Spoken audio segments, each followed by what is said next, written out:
Okay. Let's get all this stuff set up properly. Can see there's already several people here already. Welcome back, everybody, to the most scuffed peasant's perspective that has ever existed. Don't know if everybody is aware, but we had some copyright issues with the last one. Somebody brought a anime soundtrack, and YouTube did not like that. So we will have to kind of half cover one of the previous ideas again. But thankfully it was an idea, it was Potato's idea, and thankfully that's an idea that you can approach in a lot of different ways. I have some ideas. Hope you're all doing well. Does the audio sound okay? Whatever, I prefer your health over content. I appreciate that. I would hope so. It's ironic you say that. I think I'm sick. I'm not sure. It might just be food poisoning. But yesterday's Design Dorks, I spent like the latter half of that, like, just waves of nausea. It was actually a blessing in disguise that my camera went down. Sounds good to see. Alrighty, good. To start this off, I actually want to take an aside real quick.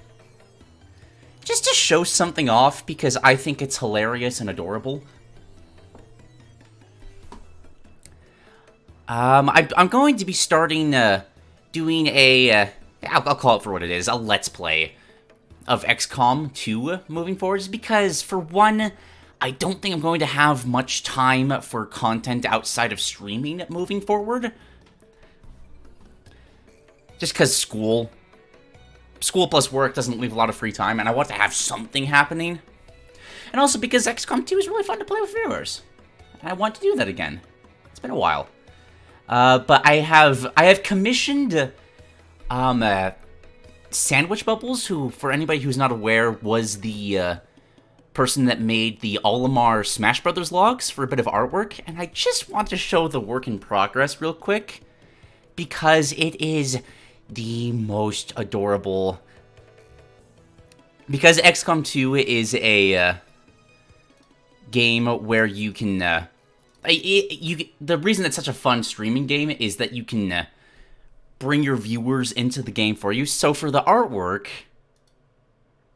grabbed a couple of people from the streams in the community. Like, this is still very much a work in progress, but just look at all this. Look at this. It's so good. Also, this is what Potato gets for the copyright issues. Terribly sorry, Potato, but you are dead now. But yeah, again, just a work in progress, but I cannot wait to see the finished project. Okay, let's just jump right into this, and let me remember to get the freaking link for once. The Olimar. Yeah, right, the Olimar is so good. That was Bubbles. That was Bubbles' idea. Also, Bubbles' idea to have someone that just got out of the shower in the window. It was just my insistence that it be Pierre. Okay, but part 2 of this peasant's perspective I tried to say stream and something else there for a second. I'm not sure what happened. We have a fighting game moveset, but not one for Smash Brothers. I always love it when these things pop out. And this one, I actually can say things about, because I know this game. So, from Dyxo, our beloved googly-eyed Sandshrew. What if Lieutenant Colonel Yaag Rosch was in Dissidia, Final Fantasy? Just as an aside, I love Dissidia so much. It is such a fun game. It's such a fantastic crossover. In terms of what the roster focuses on, I think it's one of the best ones. It recognizes the need to be like, okay, we're bringing in people from all sorts of games, Grab the protagonist, grab the villain. Those are the two most important, and it makes the story so fun. Warning, contains mild spoilers for late-game Final Fantasy XIII and the entire Dissidia series. What is Dissidia? Dissidia Final Fantasy is a sub-series of crossover games within the titular franchise. While the other games borrow elements from it, Dissidia only has 4 games. Dissidia and Duodecim. Would recommend Duodecim is the best one. Story-focused arena fighter action RPG hybrids for the PSP. Arcade, later released as NT, a 3v3 arena fighter. The arcade and PS4 PC releases are treated as the same game, despite having they had unrelated development teams, really? I did not know that. And Opera Omnia, a turn-based mobile phone gotcha, I'm assuming that's game, but we're gonna say fame anyway. Who is Yaag Rosch? First, let me lead with some intellectual honesty. Yaag Rosch is a minor character from what was, at one point, the most divisive game in the franchise.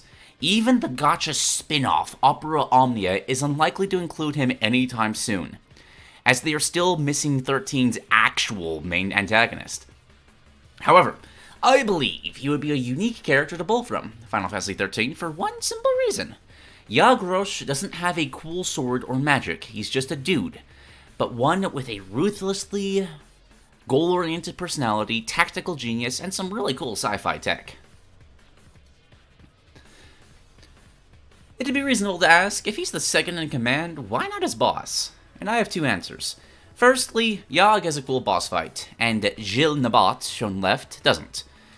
More importantly, Jill and Yaag represent different things. Jill is more about power and control. She's the ideal kind of sociopath that keeps her branch of the military running at full capacity. Meanwhile, Yaag is a man of the people. He only wants what's best for Cocoon and its citizens. Yaag himself is not much of a fighter. Rather, he is the second in command of PSICOM, Cocoon's elite special forces. As such, despite the saber at his side, we never see Yaag ever directly enter combat, but I think that gives him an interesting angle to design a character for. You won't be playing as a literal interpretation of Yaag, slashing at people with his cavalry saber, but instead the personification of Cocoon's entire military force. What is Cocoon? For those unaware, Cocoon is a floating city that most of Final Fantasy XIII takes place in. Cocoon is probably the most sci-fi-oriented location in the series so far. It is a world of floating cars, advanced computers, flying tanks, lasers, and magic being scientifically synthesized for standard military use. In other words, Yaag Rosch would be entering a battle of swords and sorcery not just with a gun, like Laguna, or the odd laser-firing commuter bits, like Golbez, but instead he would be embodying the sci-fi and military elements of the entire franchise. If the rest of Dissidia's cast are the ethereal hums, hopeful strings, and shredded guitars of the included songs, Defiers of Fate, Palamecia, Assault version, Yaag Rosch is the heavy, overwhelming synths invading the track. Quick clarification, though. Although this presentation will cover the entire Dissidia series, I'll be focusing on Duodecim for how it would play, as New Tale uses simplified kits and Opera Omnia uses a separate system I'll cover on its own.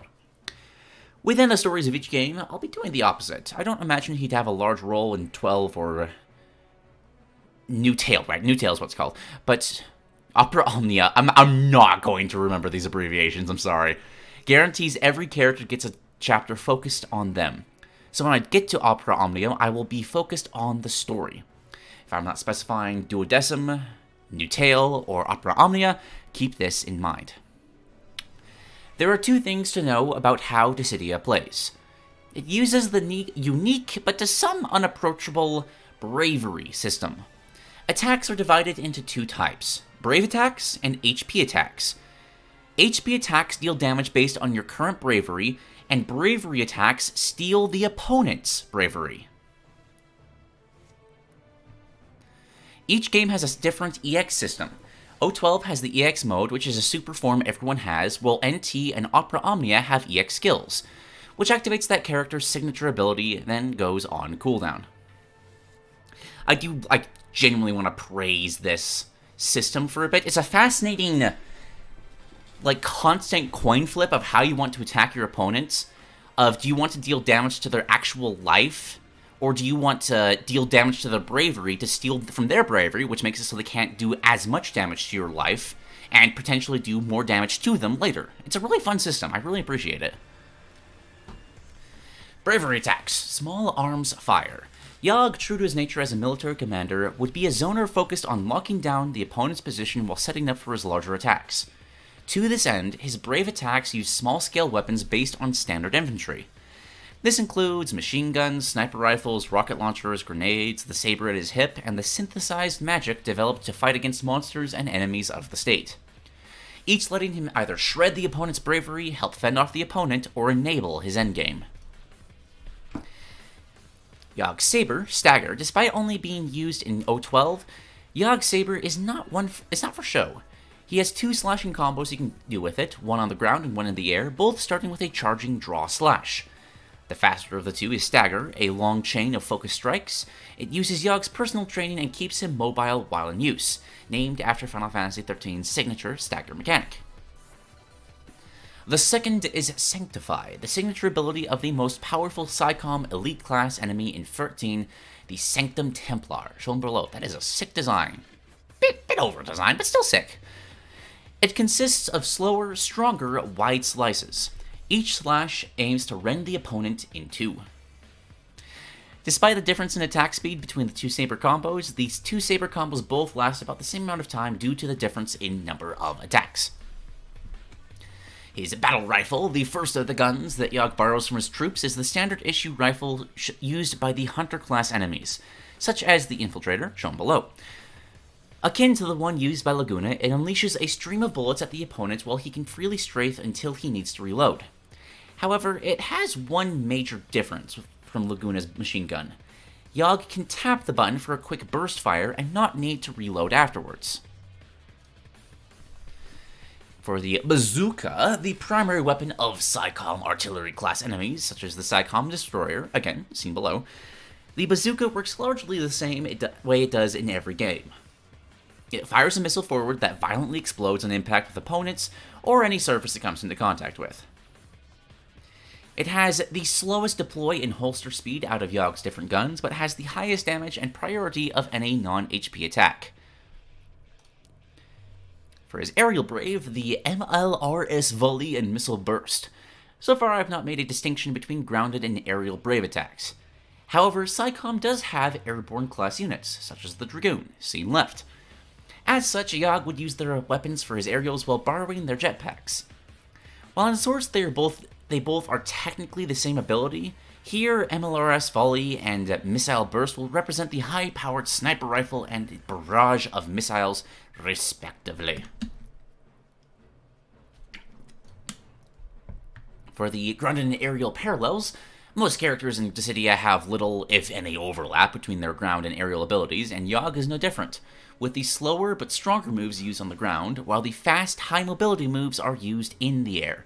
Meanwhile, all moves in the following slides are available both on the ground and in the air. Shown left is the PsyCom Aerial Sniper, included for a better look of the jetpack used during aerial braves.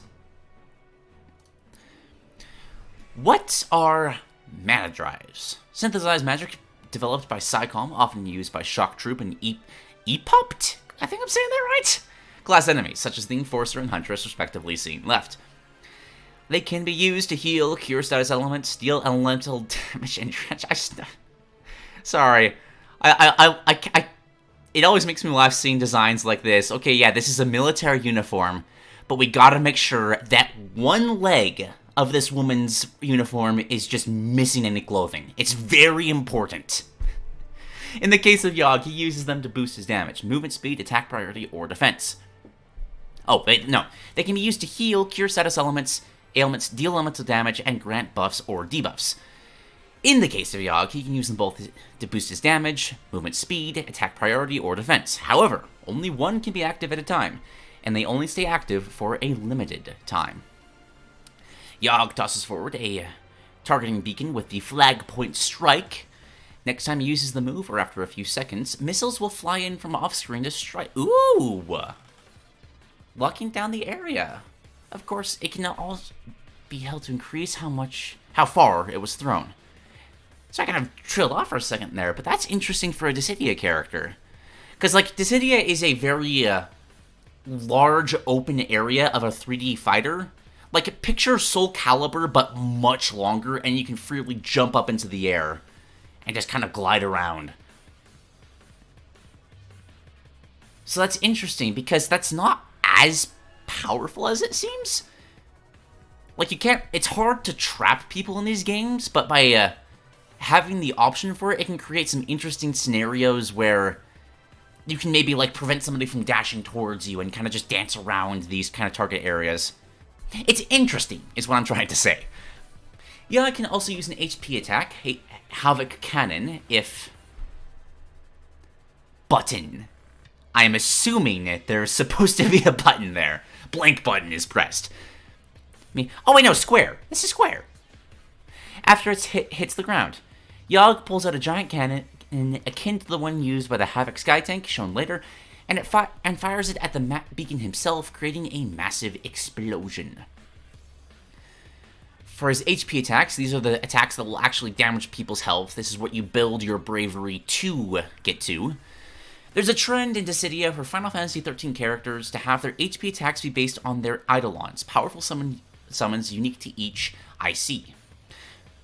While Yaag doesn't have access to these summons, he can replicate this by borrowing moves from 13's different mechanical bosses. This includes guided missiles, napalm, aerial bombardments, and the many abilities used by his personal boss fight in Saikong's secret weapon, the Proudclad. What is the Proudclad? The Proudclad is the strongest weapon Saicom has developed. It has detachable, remote-controlled laser cannons, automated defense weapons, and missile batteries. It can also transform into a tank-like assault mode, which not only increases its capabilities, but also grants access to a giant laser cannon. Yaag has one of the rare defensive HP moves in the game, in the form of Retaliatory Strike. 6 of the Proudclad's remote-controlled laser guns, shown below, drop down from off-screen and form a shield in front of Yaag. Should they be hit, he will slide back as they fly to the opponent, no matter where they are, and shoot to kill. This only does a single HP hit, but comes out fast, briefly lingers, and the guns will home in on the opponent. Interesting!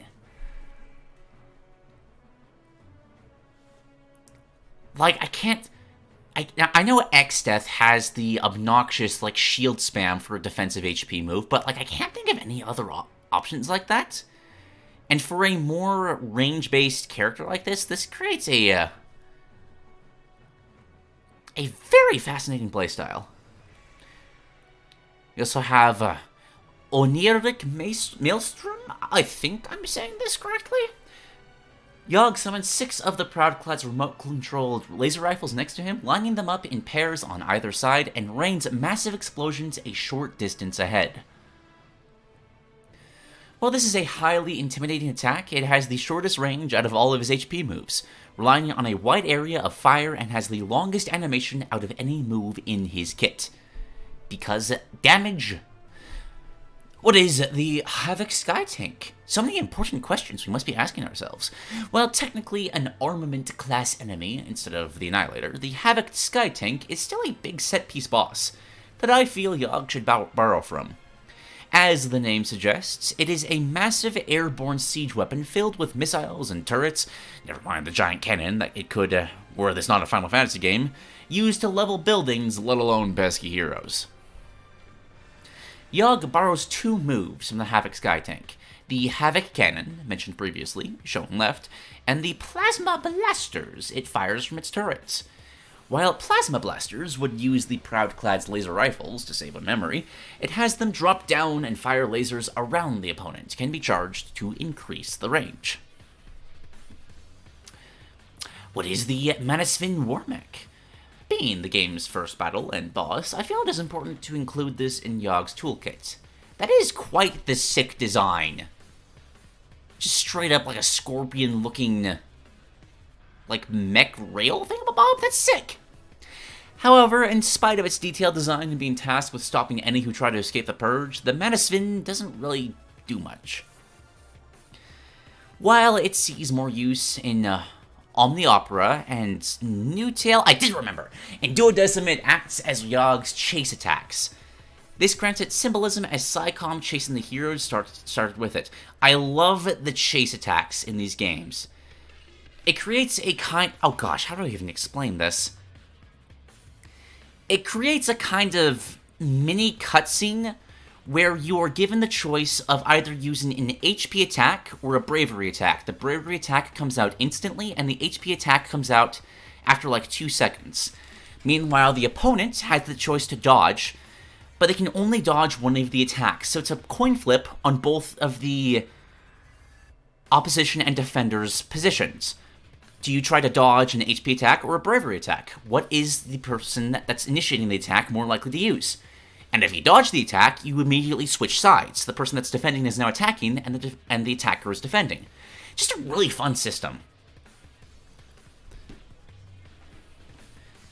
What is chase? In Dissidia... oh wait, you're about to explain this. Every move launches the opponent away. However, some allow you to follow the opponent, entering a chase sequence where you get to input either a brave or HP attack, like I said. And the opponent has to guess which one you dodge. As Yaag uses a miniature Mana Sphin for this, he rigs the opponent with its saw-like claws for Chase Brave and uses it with a laser gun for Chase HP, the latter being based on its wave cannon ability from 13's tutorial sequence. Bit of a tangent, but this system is part of the inevitable brainstorming Sonic that I will someday make. That's how I want his homing attack to work, where he can lock on and keep using it over and over again, but there's just enough time for the opponent to dodge, but they just have to choose when they're going to dodge. We got the EX mode release limiters. During the Proud Cloud fight in Final Fantasy XIII, the true battle begins once its health gets halfway down and it activates release limiters. In Duodecim, it may not fully heal him, like in Source, but it grants HP regen and an increased critical hit, like every other EX mode. Its main draw is how it powers up his weapons. More bullets, bigger explosions, longer lasting mana drives, and access to his EX burst, the Proud Clad's devastating Muon Blaster. What is EX mode? I was so close to explaining that too, but I figured, yeah, no, he's about to do this, that's fine. In Duodecim, all characters have an EX gauge. When full, they may activate a universal install, or superform, based on their ultimate feats. This grants all characters HP regen and more critical hits, but also unique bonuses. This can be an ultimate weapon, such as Squall's Lionheart, a signature move, Sephiroth Sin's Heartless Angel, or a powerful transformation, like Terra, Zidane, and Kuja's Trance. Again, love this system so much. Dissidia is such a good game! After landing an HP attack, they may also unleash an EX Burst, a powerful finishing blow based on their ultimate ability. Like, for example, Sephiroth does the whole supernova kind of deal for his. For Yaag here, he uses the Muon Blaster. A character's EX Burst is their most powerful technique. For Yaag, this means utilizing the incredibly destructive Muon Blaster. For this, he manifests a shrunken down version of the Proud Clad's Assault mode, charges it up, and unleashes a giant laser as it engulfs the screen. Everything fades to white, goodness gracious, as the opponent is atomized. Now, to get him into the new tale, Yaag is a marksman. Just throw in an N there for some reason, why not? Shifting his focus onto ranged combat. Thus, he would no longer use his saber and instead focus solely on his guns, explosives, and give brief, limited range buffs to his allies with mana drives. His 4 HP attacks are Plasma Blasters, Wave Cannon, Flag Point Strike, and Oniric Maelstrom. The former 3 function largely the same way they did in No 12, but Oniric Maelstrom now fires explosives all around Yaag instead of side to side, granting him a reliable means to create space. And then going into Opera Omnia, Yaag is built around buffing his allies with mana drive and powerful non-elemental AoE attacks. While he sucks at dealing with a single foe at a time, Yaag is also one of the rare characters who deal his total brave value on HP attacks, instead of dealing an equal fraction per enemy. Not only would his Manasvin, Havoc Sky Tank, and Proudcloud abilities return, but now while Release Limiters is active, explained in the next slide, he automatically counters any attack that targets him with Retaliatory Strike. In both games, it functions closer to how it does in Source. Yaag is healed for half his total HP, gains a significant power buff and stronger abilities, this is for removed limiters, but his Brave is slowly draining to simulate the weakened defenses in his Source boss fight. While he can't be Brave broken by his Brave drain, even if he ever is, he gets kicked out of his enhanced state. In NT, this also grants him access to the Muon Blaster. When used, he fires a giant laser that deals HP damage to anyone hit before safely leaving this enhanced state. For the Proudcloud, in Opera Omnia, these abilities function a bit differently. In his normal kit, Yaag uses Psycom hardware and Manasvin abilities normally, but when he uses his EX skill for the first time, Release Limiters activates, granting him access to the Havoc Sky Tank and Proudcloud abilities in their stead. The exception to this being his Burst, which remains Muon Blaster. Not only does it do a terrifying amount of damage, but it also makes him unable to be Brave broken for a few turns, making Release Limiters functionally permanent. In short, in Duodecim and New Tale, Yaag should feel exhausting to fight against. Remember, he's a normal human. No magic, no powers, he lacks any of the anime nonsense of his contemporaries, so he cannot fight the rest of the roster on their level. Instead, by knowing when to apply which mana drive buff and how to lock them down with suppressive fire, Yaag wants to force a war of attrition. Whittle the opponent down inch by inch, bullet by bullet. Once they finally make a mistake, take every last pixel of their health bar that you can. However, Yaag doesn't force out longer encounters because he wants to, it's because he has to. While he has a powerful defensive tool in Retaliatory Strike and some self-defense with Stagger and Sanctify, those only mask his true weakness. Once Yaag has his back up against the wall, there's very little he can do to turn momentum around. He will still fight tooth and nail, but an opponent who won't get lost in the roar of gunfire and explosions is a death sentence for him. In Opera Omnium, Yaag is a bit of an odd duck. Like, oh god, Idil Dinarsh?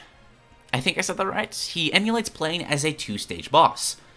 The first stage is more utility-based, with his mana drive ability boosting multiple stats, and the flag point strike passively dealing damage, both of which only take up one of the 6 buff and debuff slots every ally and enemy has in Opera Omnia each. Once he activates Release Limiters, all of his utility skills are traded away for AoE damage. Thus, it's important to know when to release limiters and which half of him to focus on. Story. Dissidia stories are always fun. They're very cheesy, but they're very fun. But first, there's an often overlooked aspect of Dissidia storytelling that I wish to put a spotlight on. Every character is attached to a piece of music. In Duodecim, everyone would have a unique theme when traveling around the world. In Opera Omnia, they have a song that plays when navigating the map of their chapter, and a battle theme tied to them. Often, though not always, this is the same track. In both cases, Yaag's is the main theme of Psycom, and a militaristic drum march fitting both... militaristic drum march. Probably drum, fitting of both Psycom and himself. Dissidia games are notoriously inconsistent with how its characters are, well, characterized. Duodecim likes to have characters behave like they're towards the beginning of or middle of their games. New Tale claims to have everyone be taken after their arcs have ended, even if there are some obvious hiccups to this, like Noctis and Ramza being in their early game outfits. And Opera Omnia has an entire world-building element dedicated to explaining why people act in whatever way is plot convenient. And then there's just Kuja, who's right at the very, very end. It should be noted that Yaag's narrative role in Final Fantasy XIII is as a top-level commander for someone else. He will not contest screen time with any other villain, but demands the hero's attention when he's on screen. However, he is still a person. He is the way he is out of a sense of duty to protect the innocent and an intense patriotism. Everything he does for Cocoon, even if it means doing things he knows are wrong. The PSP Dissidia games all take place in a series of cycles. In fact, 12 is named that way as it's the 12th cycle of the war, with the 13th being the final cycle and the story of the first Dissidia game. Between cycles, the world resets. So, killed characters come back, all that sort of thing. Yaag would not have a very pronounced role in these cycles. He would accept his duty being summoned as a minion of chaos, but not so much his allies. Their destructive nature would put him on edge. Though the handful of not-so-villainous allies he has, he would be fiercely loyal towards. It would be those who share in his ideals of wanting to create a safe world for the innocent that he would align himself with. For the characters already in the game, he'd no doubt be aiding Golbez first and foremost, helping craft a cover story to hide his espionage, though he may also align with Emperor Mateus as his own. For other characters not already in Dissidia, I like to imagine a world where he finds a true kinship with Final Fantasy XII's Vayne Carudus Soledar. Both of them are similar men. Both will stop at nothing to create the best world for the men of their nations. However, at once, they are also opposites. Vayne, shown left, is a politician and child of the Emperor, working top-down to create his world. Meanwhile, Yaag has to work bottom-up, given his purely militaristic position. It would be interesting to see if both of the two would balance each other out, or create a feedback, the end justifies the means. Gosh, this is... I'm not going to call Dissidia a better crossover than Smash Brothers because that's an insane thing to say, but I do feel like Dissidia does a lot more with the concept of a crossover because it is really fun to just picture, okay, these characters have never met, but how do you write a story around them? And that's fun. I really enjoy that side of things. I wish Smash tried to do more with that. The New Gods. After the cycle's end, a new war begins between two new gods, Materia and Chaos. They are largely the same as Cosmos and Chaos and who they summon, but share wildly different beliefs. Materia wishes to create a world where violence is no longer necessary, while Spiritus simply grants everyone the ability to fight to their heart's content. The biggest difference between the two pairs of gods is that New Tale is not a story of good versus evil, simply differing ideologies on how to create a warrior's afterlife. New Tale takes place in Spiritus' version of the afterlife. Like the cycles of old, the fighting never truly ends. However, it doesn't pull the wool over anyone's eyes, instead simply giving them an honest battleground to do with as they please. Due to this, New Tale doesn't really have much of a story. It's a fun one, but pales in comparison to Duodecim's. Playing Duodecim will give you a basic understanding of any given character. Playing New Tale will only give you their most exaggerated traits. Yaag, unfortunately, is a rather complex character. Not as an individual person, but in terms of what he represents narratively. As such, New Tale would not be able to do him justice by any means. He, like Vayne, would no doubt only appear to have a character introduction, a fight against him, and then a transition cutscene taking him out of the story and moving the heroes along. Or potentially worse, he may end up like Kain or Arden, and not even appear in the game story to begin with. Conversely, Opera Omnia takes place in Materia's afterlife, a once peaceful world that has been flooded with monsters due to outside tampering. Opera Omnia can be seen as this true story mode for New Tale, guaranteeing every character has some time in the spotlight while also allowing the player to pick their favorite characters from any game to build their all-star team with. The following few slides will be detailing Yaag's true story. At first, the chapter would open with no real sign of Yaag, just a few of the heroes from 13 wandering about the world. However, they would be immediately ambushed by him, leading to a fight against first the Proudclad, then him outside of it. However, neither would use release limiters.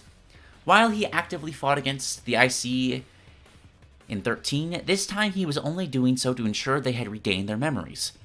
When it's shown that they fully remember him, he apologizes for ambushing them and joins the team.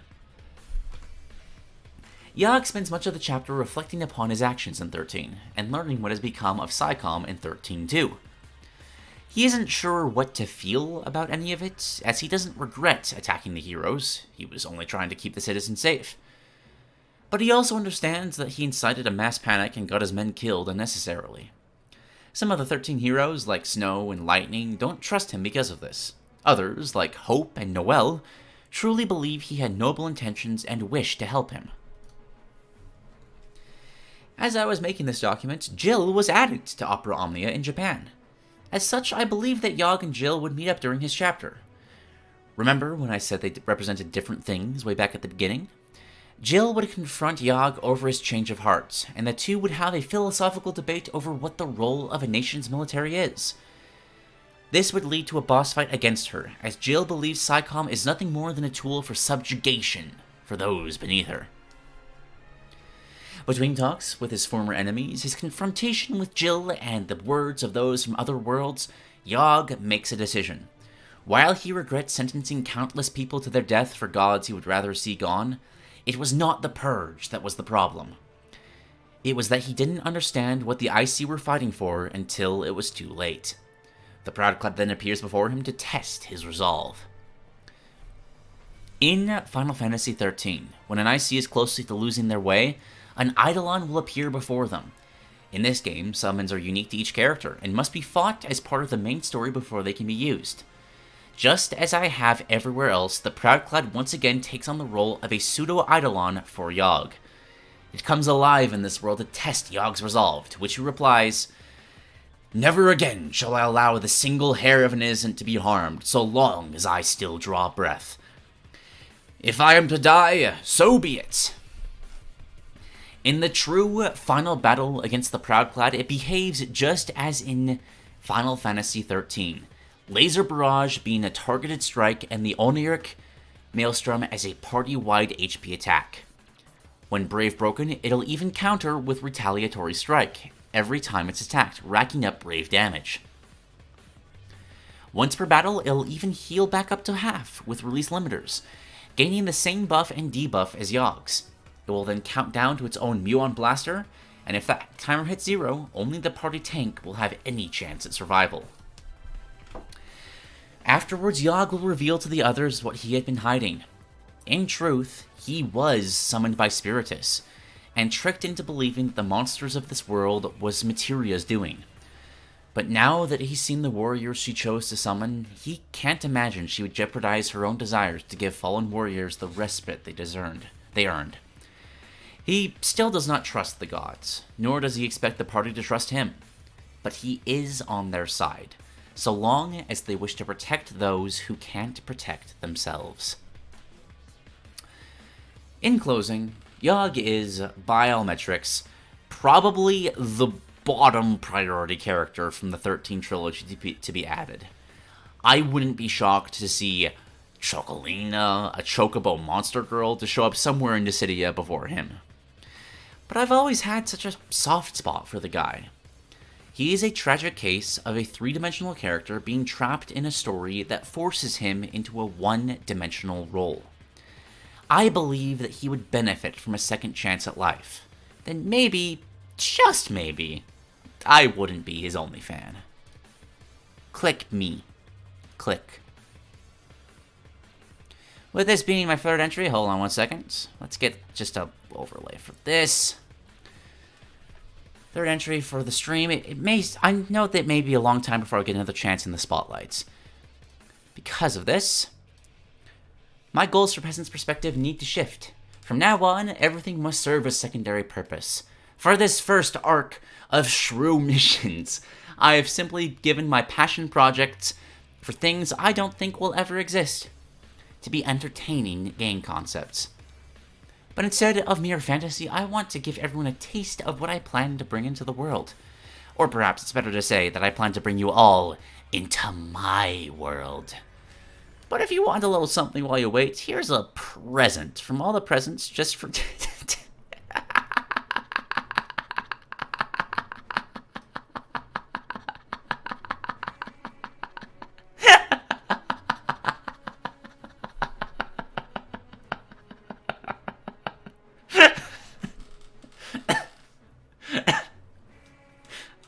God.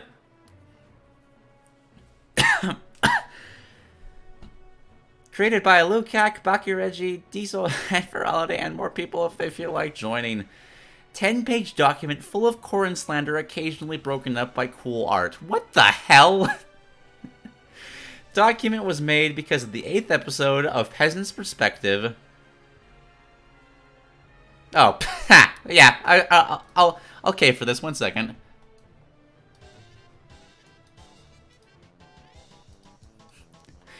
Do keep reading this on a separate live stream, not only because this is somewhat unrelated, but also because this is a community project where we bullied Corrin and I have you. Okay.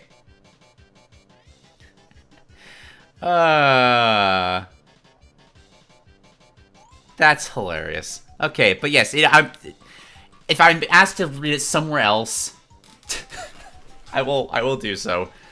That's hilarious. But hey, yeah. For what I'm assuming it was a game that very few people are familiar with, that was a very good overall coverage of Final Fantasy XIII. And Dissidia as well. Like, I cannot stress how unique and fun the Dissidia series are. There's no games really quite like it. And I would highly recommend anybody trying them out. Also, try to find more of Dyxo's concepts for this. I know he's got a lot of them. Favorite one is the idea of Steiner and Vivi from Final Fantasy IX being a duo character working together, because that's just fun. That's so fun. But yeah. That was a great concept. Thank you, Dyxo, for sharing. Alrighty. Next up is a game I know very, very, very, very little about. From Dylan Watts. We have an idea for the Hitman series. Hitman of the Opera, a Hitman level concept by Dylan Watts. World of Assassination, the trilogy of Hitman games that brought the franchise back to life after the failure of Hitman Absolution. You play as Agent 47, a trained clone assassin that works for the ICA. As you can guess by the trilogy's name, you go across the world to assassinate targets by any means necessary. And I do mean by any means. See, World of Assassination prides itself in its open areas and having numerous ways of doing your job. Sure, you can shoot your target with a gun, snap their neck, use a sniper rifle, drown them, sabotage, surprise, but that's boring, normal stuff. No, instead, you can drop a giant model moose from the ceiling. Use a giant fan to blow your target, feed them to a hippo, drop a broken toilet. Oh, I should share this real quick. Let me do that.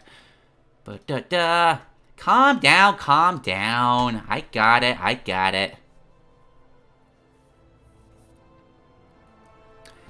Where was I?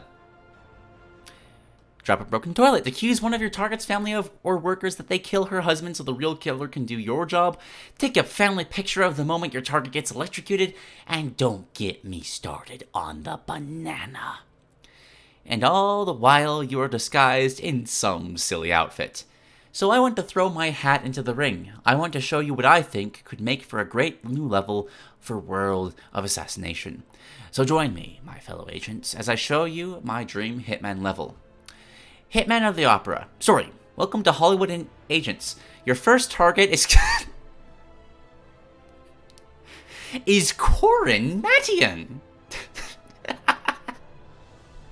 The Mattian family is known for owning a giant theater, which has been used for many stage plays and talent shows, and Corrin has been a part of several of these shows. However, Corrin's father, owner of the theater, recently passed away.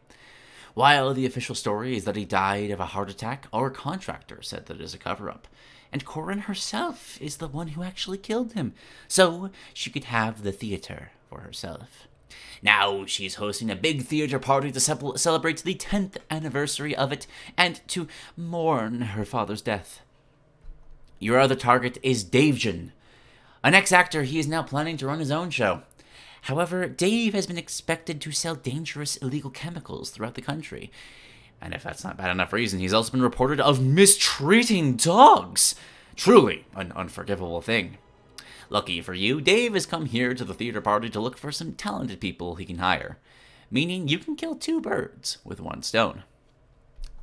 As you can guess by the level's name and story, the centerpiece of the map is the Matteon's Theater. The first floor has an entrance, which leads to 3 doors. The middle led to the theater room. The theater will be performing one of Corin's father's favorite horror stage plays.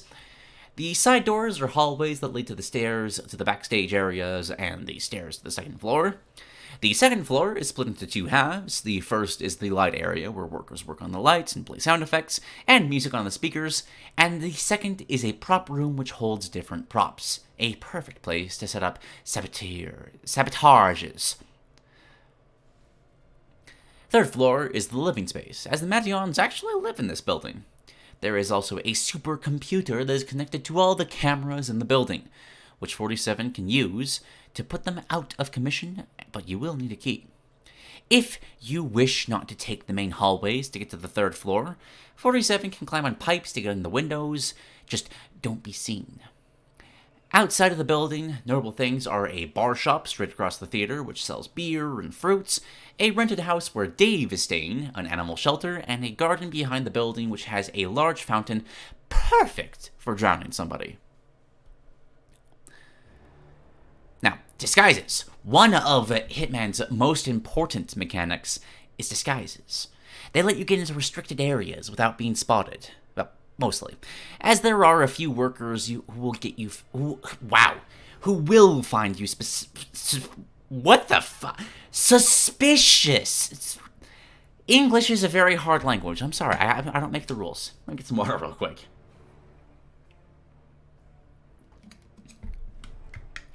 Technicians, they are in charge of the lights and speakers. They give you access to the second stage and make messing with the lights less suspicious. Stage workers are in charge of helping with the props. This disguise gives you access to backstage and second floor, and makes tampering with props not as suspicious. Both Corin and Dave have bodyguards. They allow you to gain access to backstage and second floor and Dave's house. Bodyguards also drop weapons and makes holding large weapons less suspicious. Performers, of course, that will allow you to come onto the stage. Garden workers work in Corin's garden, giving you access to the garden. The bartender will allow you to work at the bar, making poisoning drinks less suspicious. Animal takers let you get into the animal shelter and interact with the animals. And, of course, chef. Corin's personal chef makes poisoning food and drinks less suspicious. Hitman levels come with a set of story missions, and some set killing plans the player can do. While they are not mandatory to do so, and players can make up their own plans, they are still important to the levels as they give new players an easy way to plan kills. Plus, they can lead to some interesting stuff. So let's pitch you some possible story missions. Killing plans. The Fall of the Chandelier. If we are doing a theater level in an assassin game, we have to have a Phantom of the Opera reference. More specific, we need a chandelier to fall. Lucky for you, Agent, a chandelier in this place has rusty chains and need to be replaced. You can disguise as a light mechanic and try to fix it, and by fix it, I mean shoot the chain. Which causes it to fall, and it will crush Davejan if he is sitting in his seat. This will, however, put the crowd into a panic, so it is best saved as a grand finale. The wrong props are getting more realistic looking, and Agent 47 has taken note of it. In the play, Corin plays a character in a scene in a horror play where she gets shot by the killer. Agent 47 can take advantage of this by knocking out the guy playing the killer, and instead of using a fit prop gun, you can use a real gun. Just make sure the real gun looks like the fake one. From there, you must play your part and perform a few actions, including knocking on the fake door to taunt her and calling your on the phone ghost face tile. On the phone, face down. Okay. Until the play reaches the part where Corrin calls the police, from which you break in and take the shot. And what seems like really good acting on Corrin's part is more real than the audience thinks. 47's performance. One of the performers in the stage play is a famous guitar player who looks surprisingly similar to Agent 47. He is meant to play in a scene where he plays music at the main character's date night. Agent 47 can knock him out and disguises him. He can then go on stage and perform some killer tunes. After 47's performance, Dave will have interest in you, and will send one of his henchmen to tell you to meet him in his rented apartment to make a deal. When you arrive in his office, Dave will make the mistake that many Hitman targets make, making his bodyguards leave the room so he can talk to 47 in private. This gives 47 the opportunity to assassinate Dave however you like. Gunshot, neck snap, throwing him outside the balcony, exploding rubber duck, the possibilities are endless. The baby's bath. In one scene of the play, a stage performer is playing a maid that is washing the baby. While the baby in the bathtub is fake, the water in it is real. 47 can knock out the performer, and Corrin will volunteer to take her place. Now, 47 has a few ways to handle this situation. First, he can do some improvisation and walk on stage and just shove Corrin's face in the water, drowning her. Though it is a good showing for the crowd, it's not very stealthy and will get you caught. Second is to sneak into the prop room and steal something electronic, like a car battery, toaster, or even a remote taser if he has one in his inventory. Once she puts her hand in the water, activate the trap, and she will be in for a shocking revelation. One final thing 47 can do is sneak in an explosive rubber duck, as it will blend in with the other baby bath toys in the bathtub. Comics rage. Comic was once a superstar in the theater business, but fell into a deep depression after the death of his sister. But who killed his sister? Well, you can sneak around Dave's apartment and find a computer. On the computer, you find out that it was Dave. Luckily, Comic just so happens to be in town. Just disguise as one of his bodyguards, and you can give him a print of the information. This will cause Comic to be angry and go meet Dave. Once he meets up with him, you can take a seat as you watch a reenactment of "You Get What You Deserve" scene from Joker 2019. Dinner nights. From Corrin's personal chef making her favorite dinner for tonight to the bar that Dave likes to go to, there is no shortage of foods and drinks to poison. But if you didn't bring any poison items in your loadout, no problem. There are two ways of getting poison. First is getting some of the chemicals that Dave has in his apartment. Second is actually in Corrin's garden. See, Corrin's garden grows rhubarb. Fun fact about rhubarbs, their leaves are toxic and should not be eaten. However, this is a game about assassinating people, so you can guess where this is going. Just put either or into your food or drink, and your target will soon find that it's nap time, scored by the faint lullaby of their flatline. That is... wow! Damn! That line goes so hard. Well done! Faint lullaby of their flatline?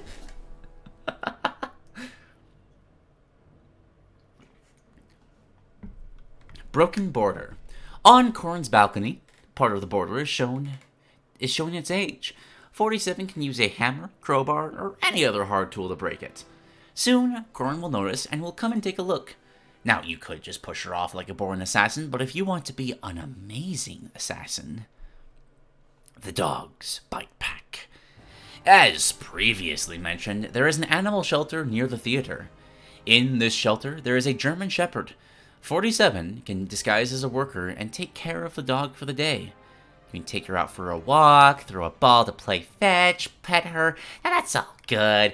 But does this help you take down your targets? Well, this dog has a special quirk. See, when she was a little pup, she accidentally ate some rotten food, which caused her to get sick. While she survived, she became scared of what food she's supposed to eat, as she worried about getting sick again. To help this, the animal shelter has a special chemical to spray on her food so she knows it's... oh no. 47 can take advantage of this by spraying it on someone so the dog can attack them. This will just knock people out.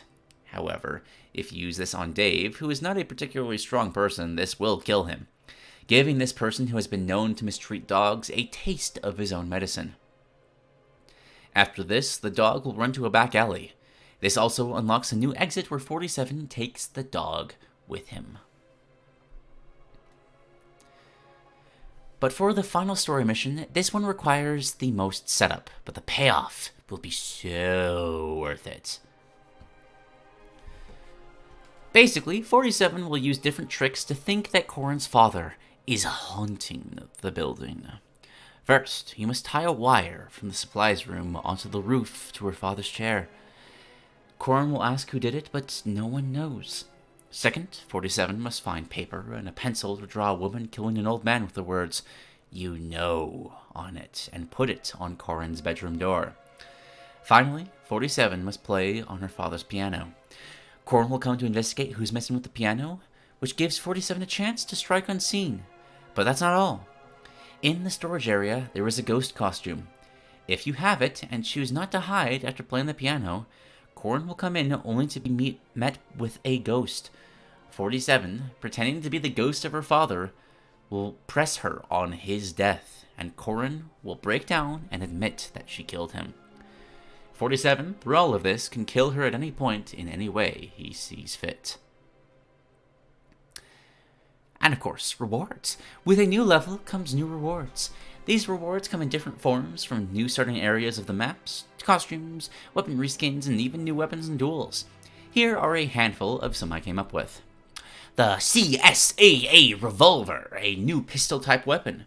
The revolver has high accuracy, a silencer, and its bullets don't make a sound when hitting a wall or floor. The biggest thing that makes the revolver unique is that its bullets ricochet. Ooh, that's fun! This could allow some fun planning, but to be warm, the gun has a long reload compared to other pistols. We have the Toy Train, a distraction tool. Agent 47 can place it down normally or throw it and use a remote controller to turn the train on.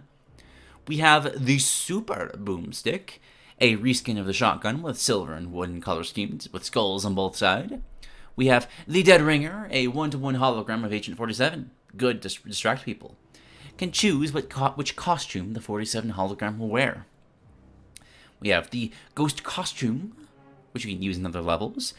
You can start as the bartender or start at the garden. This map has a seasonal version that takes place at Halloween, with the town and theater decorated for the holiday. Your targets in this version are 3 people who plan to steal the piano and the money from the bar and theater. The main gimmick of this version is that destroying purple pumpkins, looking in candy baskets, and knocking out people with masks will drop random items, making this basically the randomizer of a level. This will reward you with a Reaper costume. And that does it for this little quick concept. As mentioned, the world of Assassination Trilogy prides itself on its freedom of choice. These games have an attention to detail like no other game. A lot of the time, I just mess around with the level, items, and NPCs to see what I can possibly do, and if I can get away with it. While I only listed a few ways you can kill your targets, I'm sure, like other Hitman levels before, that some random person will find some unexpected ways to assassinate the targets by experimenting with the game's mechanics. While it's not my favorite stealth series, that would be Metal Gear, I nonetheless had a good time with the trilogy and can't wait to see where a Hitman 4 can take the franchise.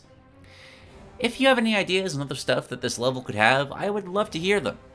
As always, this has been Dylan Watts, and have a good day, agents. Nice, short, and sweet.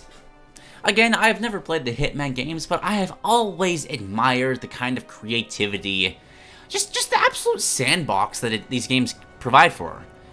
The sheer amount of various little bits and bobs that interconnect with each other that you can use simultaneously is truly impressive. The developers of these games do a fantastic job of asking, okay, what's the weirdest thing a player might want to do, and making sure that those players can be as happy as they possibly can with this, just how wild their ideas can get. And I think this follows suit in a very lovely way. Also, just naming the target Corrin. That's a low bar. That's but I still found it funny. Well done, Dylan Watts. Well done indeed. Okay. We have one more new idea, and then we have to get back to potatoes because copyright rules are silly. And for this one, we are keeping up the opera theme. So, let me grab the link real quick and change the music.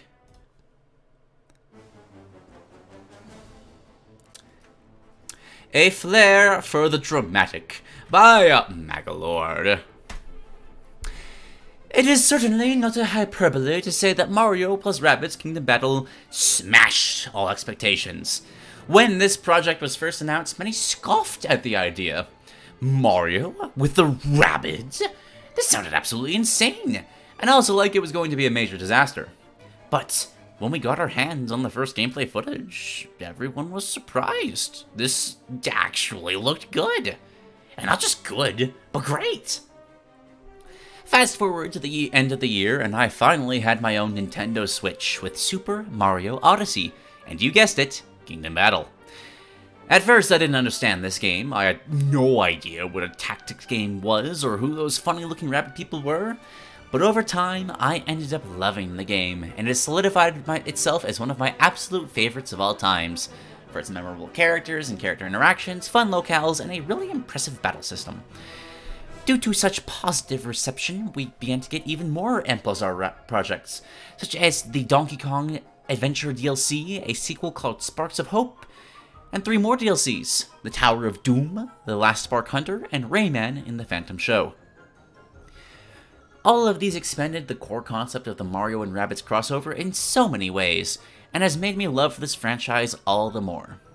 So when I was thinking of many concepts for characters who could be in Smash Bros., of course I gravitated towards the series. But rather than picking one of the several Rabbid heroes, like Rabbid Mario, Rabbid Rosalina, or Edge, or even revamping a Mario character with a similar moveset to the series, I decided to go with a special pick. Dim the lights and let me regale you with a tale. The legendary... Just... Sure. The legendary warrior Corrin rising on his steed against a blackened sky, a pure white envelope visible in his hand. We zoom in on the envelope to see a red wax stamp with a cross symbol on it. Suddenly, a giant spotlight shines from above. Corrin's horse goes wild, but before throwing Corrin off and stopping in its tracks, Corrin looks towards the spotlight and sees a large round figure with bunny ears floating in the light. Corrin starts to walk towards the figure, but stops as the figure begins to sing. This is having a kind of hilarious side effect that's... By everybody trying to slander Corrin, you're also making him the most popular character in the series? The eternal cycle of the internet. Everybody tries to make fun of something, and it just kind of just hands a microphone or shines a spotlight on them and increases their popularity. It's hilarious. The figure glances at Corrin and speaks his name, while Corrin flinches in confusion. The figure then produces a picture of Fire Emblem Fate's dialogue options and looks intensely at them before nonchalantly throwing them away and delivering a strong high note. The figure then flashes a poster at Corrin with a picture of his face, pointing at it before glaring at Corrin and making a throat-slitting gesture. The figure continues to glare at Corrin while he moves around him in a circle, before kicking him with his behind. Corrin is launched and lands on the ground in pain. The figure zips around Corrin, making different poses while doing so. Then he flies high up into the air, making a giant threatening pose before smashing Corrin into the sky. He then picks up Corrin's letter before evilly laughing and doing a... Oh, no. Is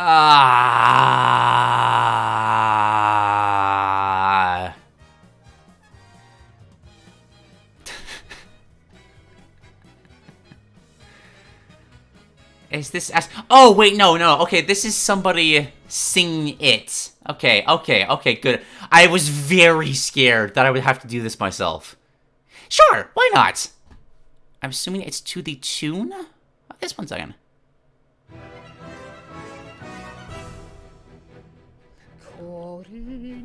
I don't know what you're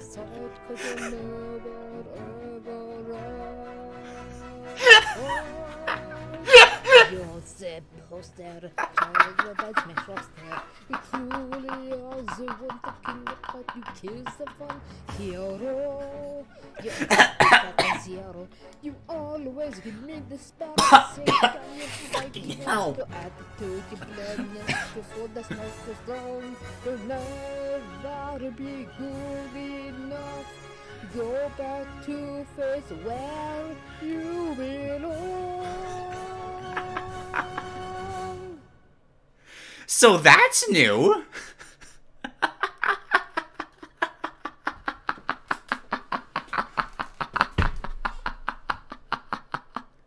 Oh, God.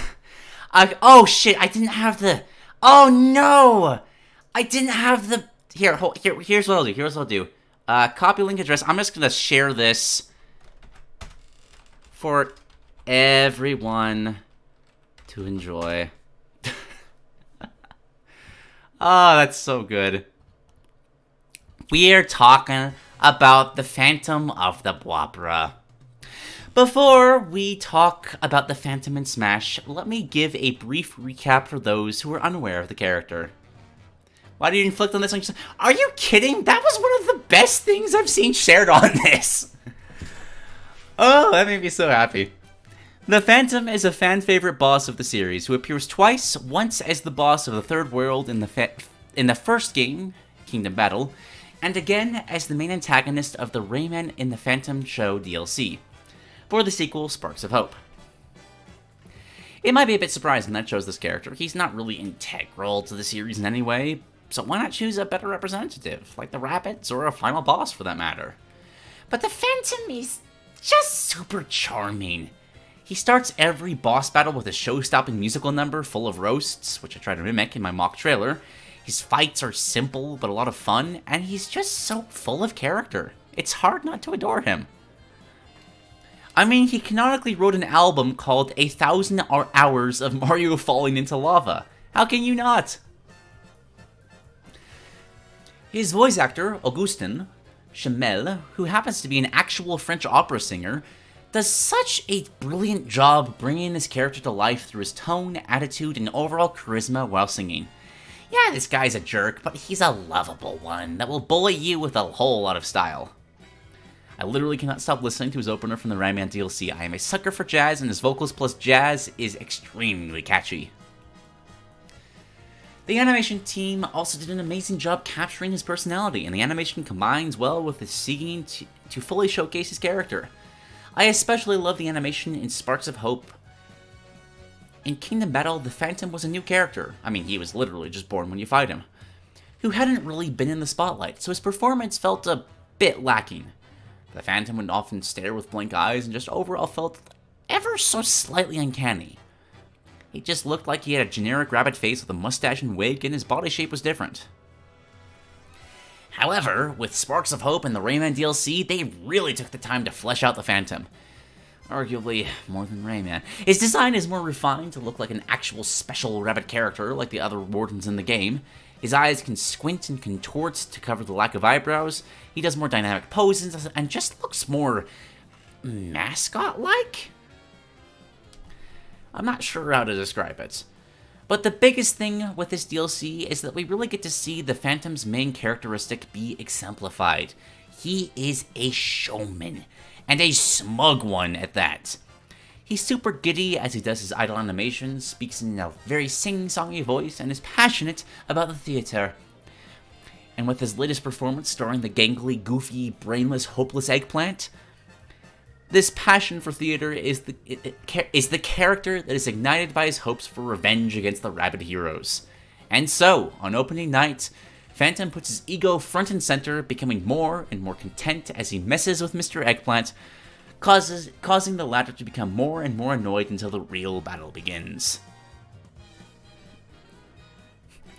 I would like to shout out this recent video essay that I watched, which brilliantly analyzes the Phantom's character through his performances. Please check it out. It's super well done. I will not be watching this, but the link is there for anybody that wishes to check it out.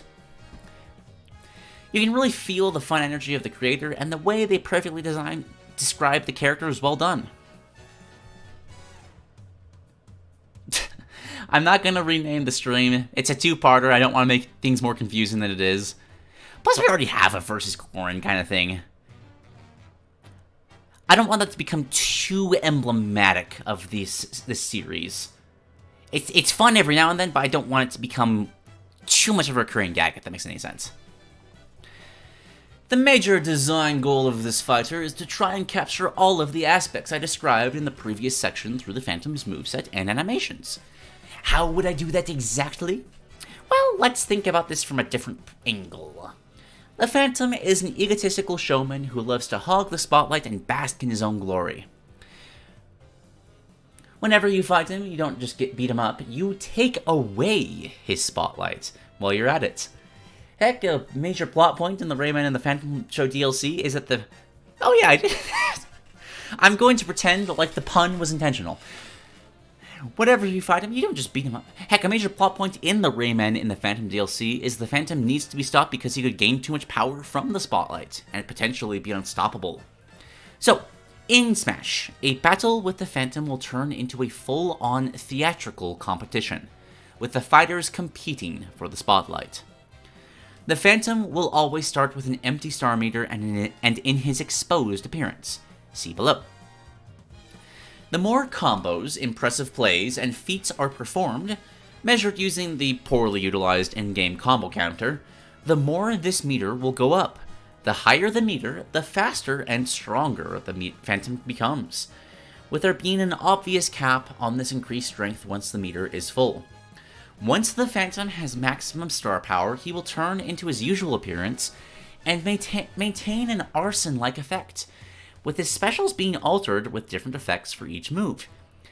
In addition, he will not take damage when being hit in the bottom. He is a ghost after all, and will also have super armor in that area.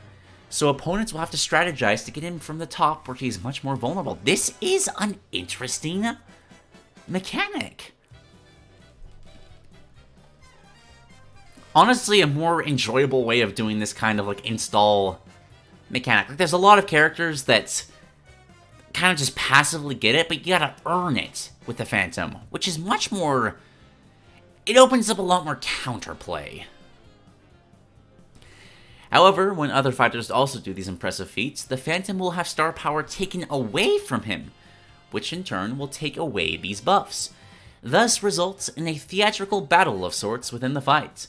The Phantom is not only trying to defeat his opponents, but keep his own star power. Hope I got this. This is well explained. I like it. I think this is a cool mechanic that would truly bring the Phantom's egotistical showman personally to the forefront of the fight. Would it be tricky to implement? I'm not sure, but I love it nonetheless. In the midst of creating this concept, I also realized I could accomplish another design goal with a character that could represent the series well. Super effects. You see, in the Mario plus Rabbid series, some moves performed by both heroes and enemies would have various attributes that affect anyone struck. These include the likes of Burn, which makes heroes run crazily around the map to random locations, while also simultaneously taking damage and passing the effects to anyone they run into, and Honey, which locks a player in place for the next turn. These could be fun mechanics that add on a new dimension to the Phantom's moves, whenever he has max star power. I would not implement the more OP ones like Honey or Freeze, because that would straight up make it unfair, but I think some of the others could work. The Phantom is a Rabbid of many faces. He's bardic, he's heavy, a heavy and lightweight at the same time, and just bends a lot of preconceived notions of fighters' characteristics, but I'll try to classify him here. The Phantom is a lightweight and pretty floaty, being around 70 weight, damn, 70? However, he acts like a heavyweight when attacking, doing damage in a similar fashion to others in the same class. He doesn't fly. He doesn't jump, he flies, like the Fly Pikmin balloon trip move, being able to fly within a limit before free falling to the ground or his second death. Interesting, okay. He is pretty fast, having above average ground and air speed. He has very easy launchability compared to the rest of the roster. And his attacks, mainly grabs, smash attacks, and specials, have high start and end lag due to the Phantom's showman attitude. So just the glassiest, canoniest of characters. A light and mobile character, but his attacks are certainly strong to balance him. So, moves at time, starting with the grounded moves. For the tilts, these are pretty weak and generally don't do much damage. The Phantom doesn't really use his hands all too much, so this is understandable. Jab is a multi-hit jab like Kirby. He slaps the opponent multiple times for the regular jab. But transitioning into the multi-hit jab, he cartoonishly moves around the opponent and attacks them, while making funny poses all the while. If hit out of his move, he will be in the position he was last. So kind of like a... if Luigi's multi-pose taunt was a jab combo? Okay. Side tilt is a swat with his handkerchief. Up tilt raises his arms in an opera singing pose, dealing damage to opponents above him. I'd love if this was also like a sound wave. He just hits a high note and it just blasts above him. And down tilt pokes at his opponents with a plunger. Dash attack is the Phantom dramatically sliding across the stage, hitting opponents from below and into the air. For his smash attacks, will involve him using his behind for powerful attacks that have great launching capability. For his side smash, he'll wind up by turning his behind in the opposite direction of the attack, then smashing it into his opponent. Up smash does an operatic solo with after effects launching the opponent. Yeah, again, same concept. Down smash, and the Phantom twirls and swings his behind in a rotating motion, sort of like Mario's down smash. Aerial moves are pretty generic and don't do the best damage. Neutral air just twirls and sings, repelling any opponents that try to attack him. Forward air hits the opponents with a gramophone. Back air hits his opponents with the tip of his bottom. This does much less damage than the other aerials. Up air curls his hands into fists and hits the opponent above him. And downward aerial hits the opponents downward with his bottom. Can easily spike like Mario and Donkey Kong. A lot of bottom attacks, but it makes sense. Like, look at the dude. It's like 70% of his body. Which is especially scary when you consider that that entire part of his body can just become intangible and unable to be damaged. For the grabs, the Phantom grabs are flashy, playful, but are pretty simple at the core. However, given this playful playstyle, his grabs have a bit of a twist. They can be performed in the air. If Phantom manages to catch one of his opponents midair, he can perform a grab and throw them. The move won't really change to reflect being airborne though, as there isn't much to be changed, except for the down throw. Pummel is another handkerchief slap. Forward, it cradles the opponent and fake cries like there'd been a tragic play. Before nonchalantly, that's hilarious. I'm just picturing... you know the meme of, oh no! Anyway, just dramatically just crying over them and then just realizing, like, wait, I don't care, and just kind of just dropping them to the ground. That's hilarious. Back throw spins the opponent really fast around them, like he's dancing with them, then throws them behind him. Up throw throws the opponent in the air and smacks them with his behind, and then the down throw... Aerial? Huh. Okay. Oh, I just completely misreading that. You can perform these in the air. Interesting. Alright, alright. Down throw throws the opponent downward and smacks them so hard with his behind that they bounce off the stage or launch a short distance. with the aerial, does the same thing, but they are launched downwards instead of bouncing off the stage.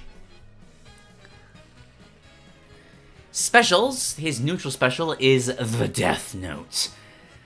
The Phantom sings a strong high note, producing a slight wind that does damage and knocks foes away. As mentioned earlier, this and the rest of the specials have a lot of start and end lag.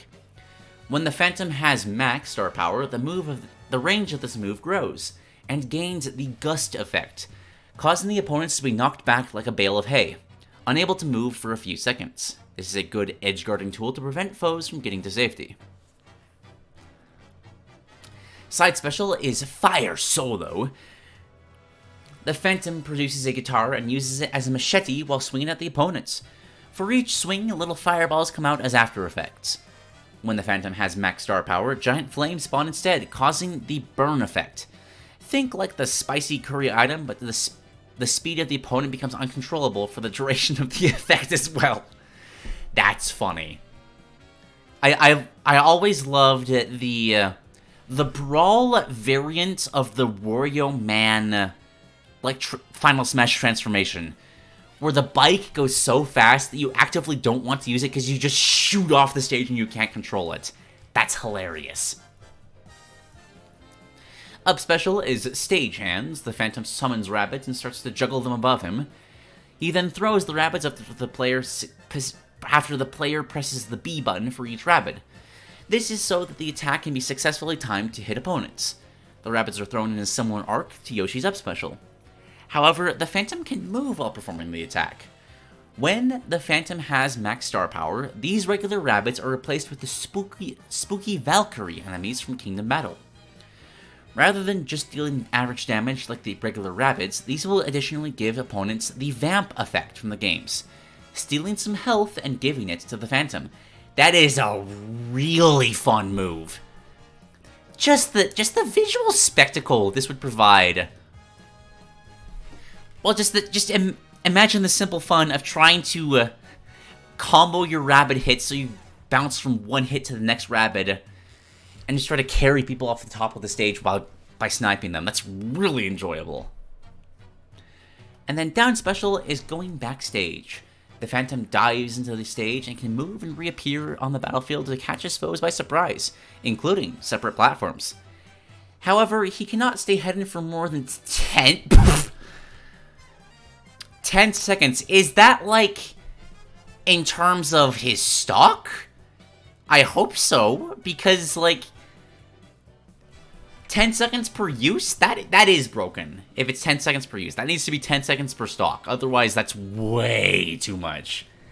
You could stall so easily with that. I do love the mechanic, though. I do love the kind of mechanic with that. That's really fun. It's a big reason I want to see something like a Ghost Pokemon or King Boo, just for that kind of disappear into the stage and reappear somewhere else. That's a really fun mechanic that I wish was present in Smash Bros. If the Phantom appears from under an opponent, he will hit them into the air. When the Phantom has max star power and reappears, he will produce the bounce effect around him, launching opponents and making them bounce up to 2 to 3 times, depending on if they bounce off any stray platforms. And then for the final smash, when the Phantom grabs the Smash Ball, he will use its power to get a full star meter that cannot be reduced. The player then has the option to control a fully powered Phantom until the effect wears off. If they want to use a final smash instead, they must press the L or R button to grab an opponent, thus activating the final smash, called My Time to Shine. The Phantom will grab the foe, and the screen will transition into a cinematic where the Phantom performs a little musical number before belting a high note and blasting them off. The musical number would be the same for all fighters, with an exception for Mario. When the Phantom is fighting Mario one-on-one, maybe even hopefully Rayman if he gets in, Rayman for Smash 6, please! There will be special lyrics addressing Mario as a callback to his first number in Kingdom Battle. And, like, it would be a ridiculous amount of work, but just imagine how phenomenal it would be if there were, like, unique little performances for every single character. Because that's, like, what, only... For how long Final Smashes usually are, that's 4 or 5 seconds of just lyrics. Like, that's hard, but that's doable, right? Before we end off this concept, I want to address the other details that would come with this fighter. His default is his iconic blue robes. His further ones are his various costumes for his other phases in the Rayman DLC. He's got a purple and yellow outfit to reference Rayman, a red outfit for referencing Mario, with the MM X'd out, nice. He's got a pink one to reference Rabbid Peach. He can wear a VR headset referencing the Super Merge headset in Beepo. And a completely... Yeah! Black and white! More black and white costumes, please! He's got an entrance animation of teleporting in. Idle animations, just twirling his mustache, humming to himself, doing vocal exercises. His taunt, okay, these need to be amazing. His up taunt pulls out a replica head of one of his opponents and speaks to it before crushing it into his fist. Nice. Down taunt gets bored and takes a rest. There isn't enough action for his taste. And his side taunt raises his fist while saying, "You dare?" For his victory, twirls and sings a confident high note, and takes pictures of the clapping contestants before him and rips them up before throwing the scraps behind him and smirking smugly. That's fun! I'd love to see more victory animations that actually interact with the people that are clapping, like in the second, third, fourth, etc. plays slots. That'd be great! As for his losing, he cries and whines over dramatically like a baby, or fake dies and produces a little bouquet for his audience. Kirby Hat gets a little wig and a mustache. That's adorable. Oh god, and Kirby would get to sing too. And it's a microbility reference. That's so good. An additional Easter egg is that everyone will plug their ears while he's singing. Bit of that Kirby fun. And the stage is the space opera network from Sparks of Hope. It transitions between the different plays, with various stage hazards like the dragon and kraken for each one. Conclusion. The Phantom is a charming character with a well-defined personality, and I feel this moveset brings out his core traits very well. In a way that brings something unique to Smash, while still being pretty simple.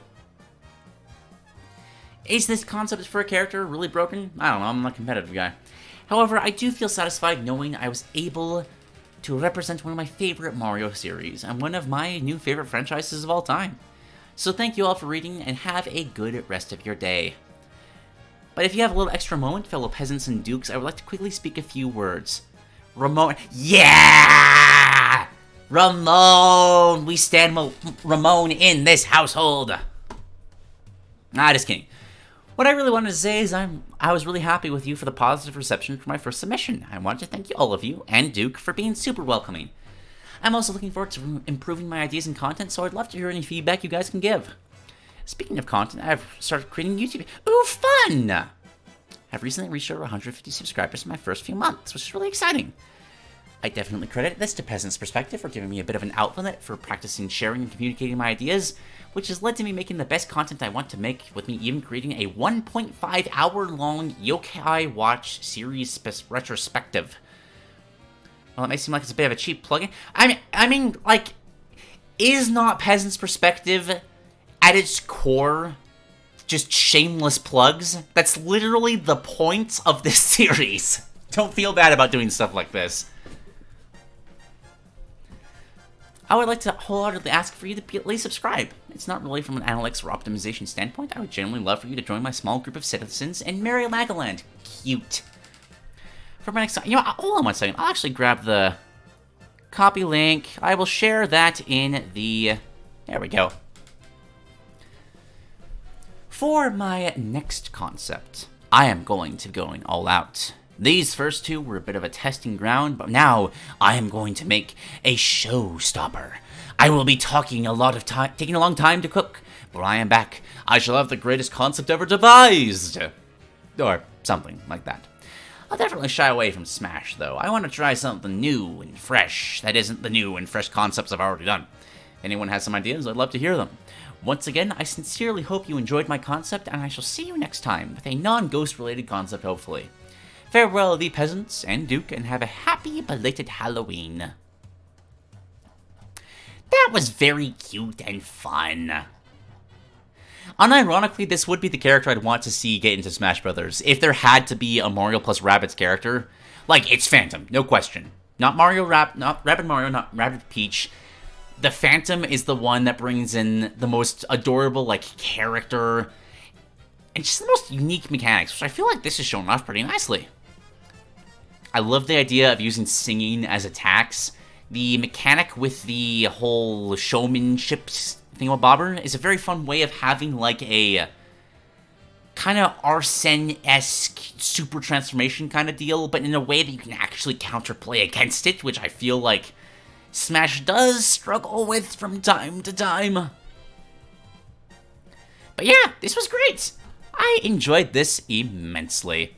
Thank you for sharing, Magolord. Okay. So that was the 8th concept of this episode of Peasant's Perspective. However, annoyingly, YouTube copyright is a bit of a bitch, let's be perfectly honest. And unfortunately, Agent Potato's idea had to be scoured from existence because YouTube just did not like the music that was used. So, what we're gonna do here...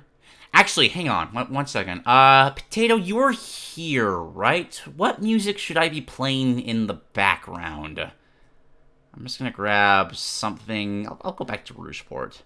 Just because that's a good song. There we go. So... Which one of these did I use for that? Was it this one? Yeah. Okay. So... Make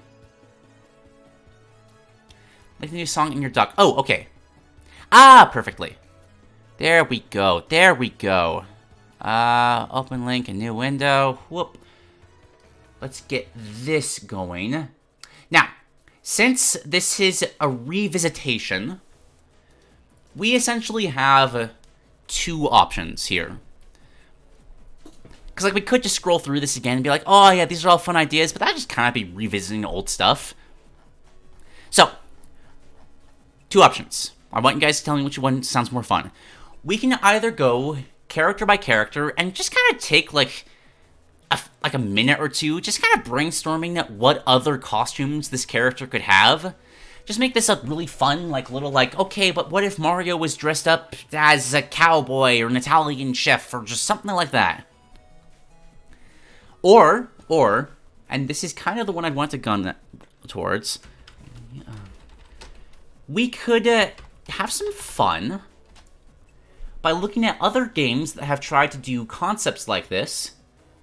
Let me just grab, for example, open image in new tab.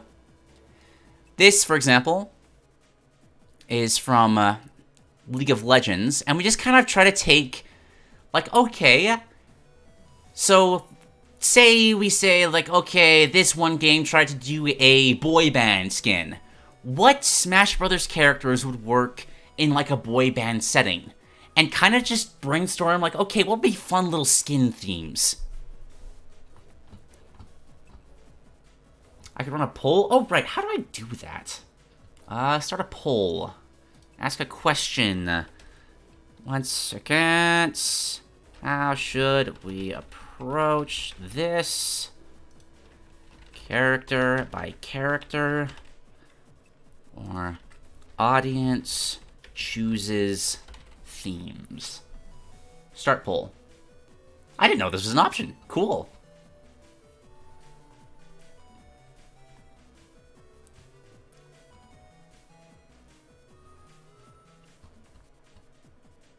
Yeah, welcome to Costume Chaos.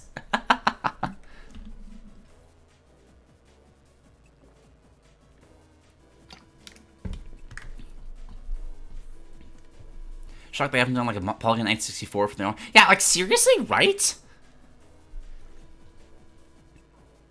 Ooh, that's a good way to start. Okay. Fantastic. So Dyxo suggests, who would you give Final Fantasy fashion to for the non-Square Enix characters?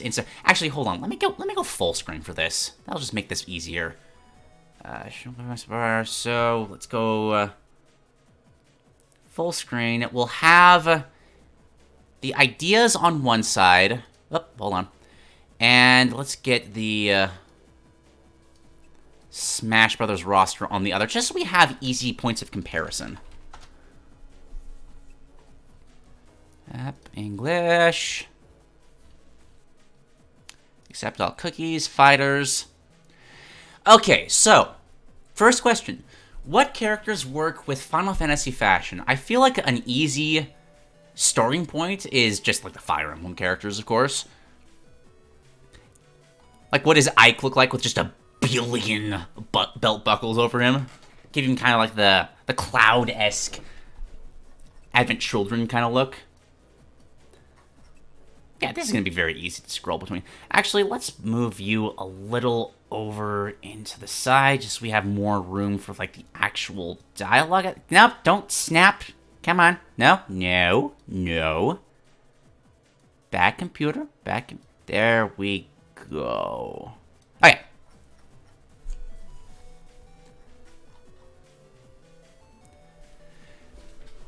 Yoshi Tifa's outfit rather funny. Chocobo Yoshi, that's good. That's good. Yeah, for the remainder of the stream, this is just going to be a very just chill, like, okay, let's just think of fun ideas. Chocobo Falco is really good. Oh, just give Falco, like, a yellow color scheme with the more, like, anime eyes. That'd be adorable.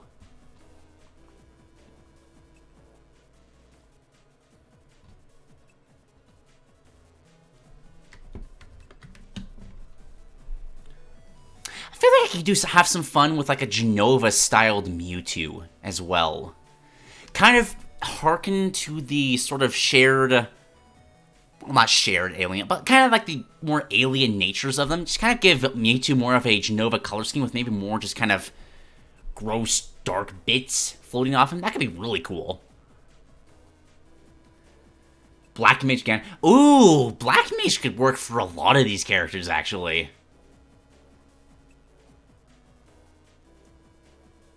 I would also love a White Mage Robin. I feel like that would look really good. Ifrit Bowser and Bahamut Ridley. Oh, yeah.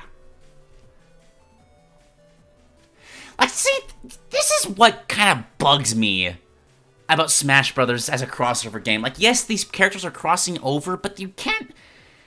They don't really do much with that style of crossing over. They're just kind of in the same spot. Kind of milquetoastly mixing together. You can do some really cool stuff by actually letting these franchises actually bleed into each other. Ew, what's Sephiroth's Beast Pet? Oh, I don't recall, but I know what you're talking about.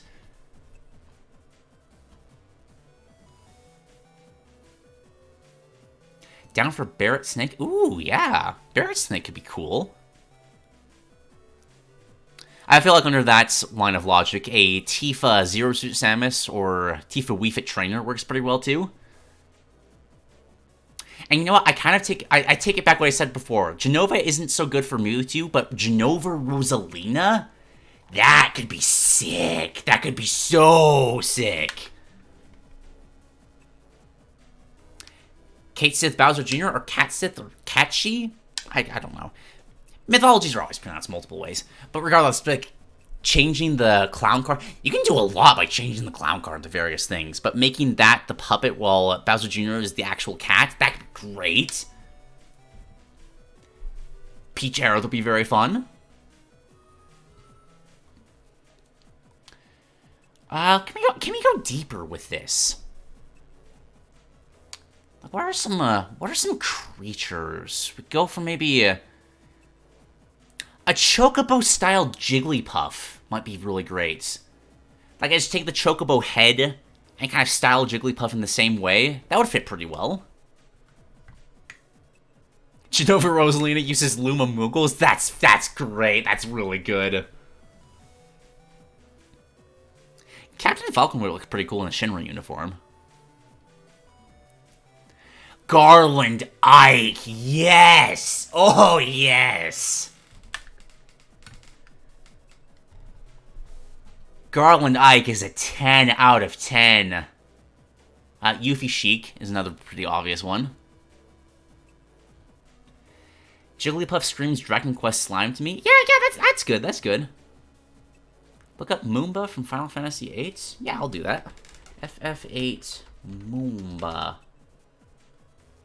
Oh, yeah! This as Diddy Kong? That's just spot on. That's perfect.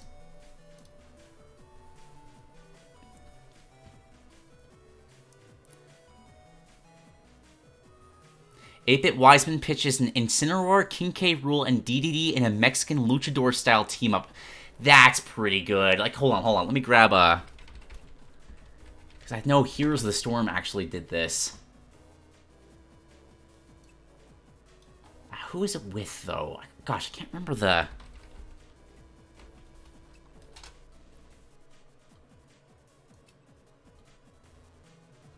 I think it was Diablo. Heroes of the Storm.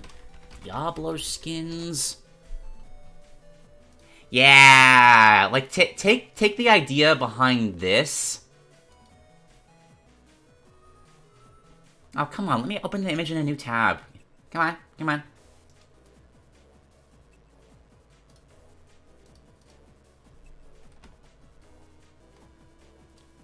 The quality is awful. But take the image behind this for how Heroes of the Storm did Diablo, and just do that with some of the bigger characters. That'd be really, really cool.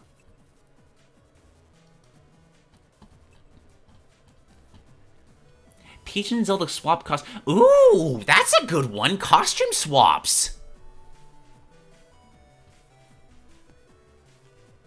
Like, I think I could pretty easily give, like, Ike Ganondorf's armor and vice versa. You give Snake various bits of armor pieces. It might look a little weird, but it would work. Oh, Onion Knight armor for Young Link? That'd be so cute! Also for the Ice Climbers as well, that would work pretty well. Also, if you're gonna do, like, the Luchador-style stuff, doing it for some of the cuter characters will also be pretty great. Like, you literally already have that with Pikachu. Like, give Kirby a Luchador costume. Maybe Yoshi would work pretty nicely. King K. Rool dresses as DDD. Yes! DDD K. Rool would be so cute.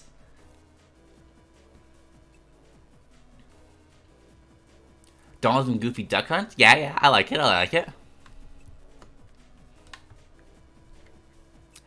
Outfit swaps you could give Duck Hunt a kind of pseudo Banjo-Kazooie look. That'd be adorable.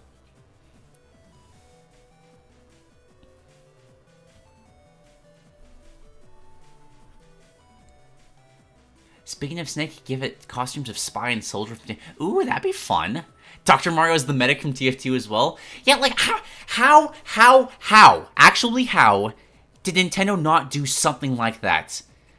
Like, you want to do DLC characters and Mii costumes and all that, fine. But can you imagine how much freaking money they would make if they did stuff like this? Gruntilda Bayonetta? If it was like the Game Over screen Bayonetta, that might unironically work.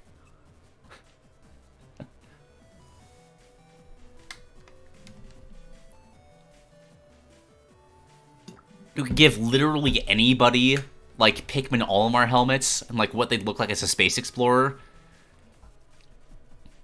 One that I really want to see is a, like, Pokemon trainer costumes for, like, everybody. And just take that in whatever way would make the most sense for the characters.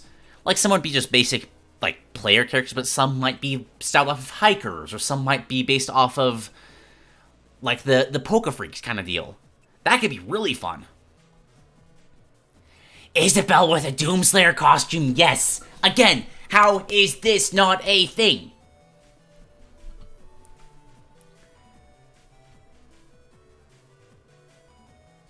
M. Bison Ganondorf? Oh, dude, I'm hold on a second. I'm sure that exists somewhere. M. Bison Ganondorf. There's gotta be fan art of that in somewhere. Okay, not fan art, but like...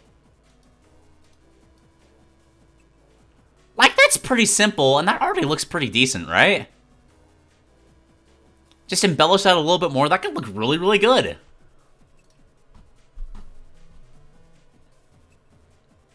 Kirby as Sakurai.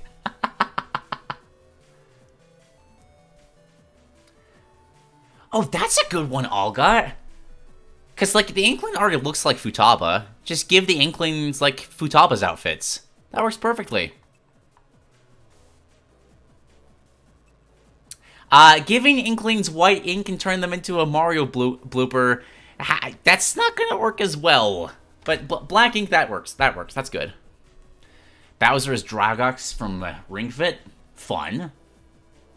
Ganondorf with Geese Howard's get up so we get shirtless Ganondorf. Smash characters as YouTubers? Don't know if I feel that one as much. Just because there's not many super iconic outfits that would be, like, really fun. You're just kind of dressing a character in regular people's... Oh, dude! Oh, how is that not a thing? Hold on a second. Smashers just had a fantastic idea. Open a new tab. How is this not a costume for Link? That would be so sick. Like, you want to have, like, a Halloween event in Smash Brothers? That's how you do it. God, and it would be so easy, too. Like, you don't have to change really anything. The model already exists. Just import it in.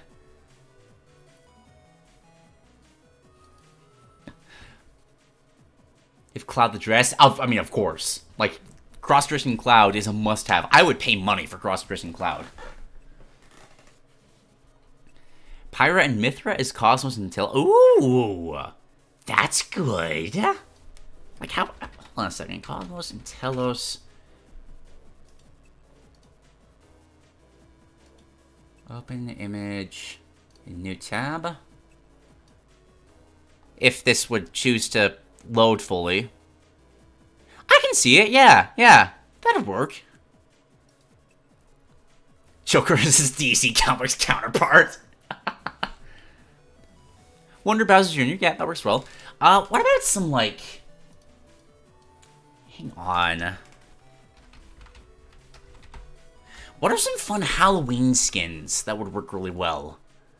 Because that's a big thing that, like, live service games like Fortnite and League of Legends, Smite, and all that will do, is that they'll give, like, little, like, costume packs based off of just various holidays or mythologies or all that.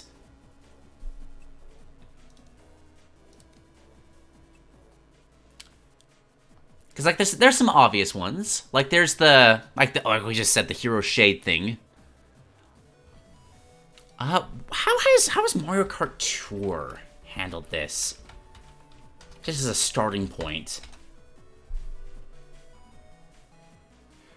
Yeah, oh my gosh, yeah, hold on, look at these. Like, look at that, just witch costumes for Rosalina, that's adorable! Dry Bowser, yeah, that's a pretty good self-explanatory one. Frankenstein Donkey Kong's fun.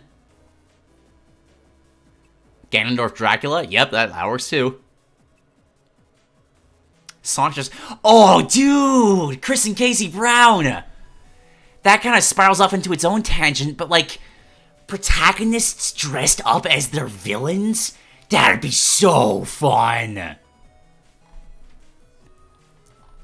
Just give Mario a little Bowser costume. Cloud a Sephiroth outfit. Oh, what are some really fun ones? Like Link Ganondorf, sure. Give Fox, like, a super fun, like, Andros-styled costume. That could be really cool.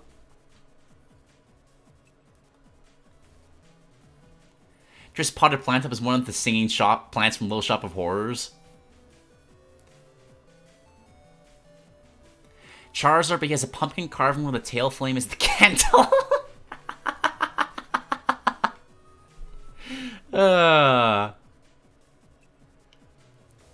Honestly, you can even go a step further and just ask questions of, like, okay, what if the characters dressed as each other? Like, oh, what's a good example? Like, say Little Mac dressed up as Ryu. That's a pretty easy one to do. Or take it a step further, give him like a full fursuit costume, make him dressed up as Incineroar. That might get into some like realms of making the game readability harder, but that would be so funny.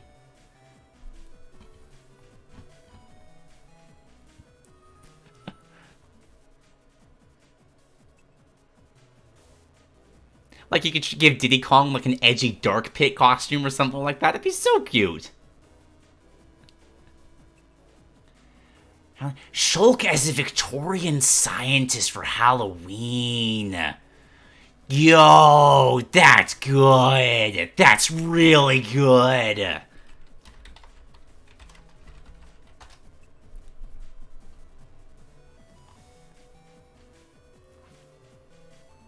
Oh, dude, Rosalina and Luma cosplaying as Lusamine and Nihilego.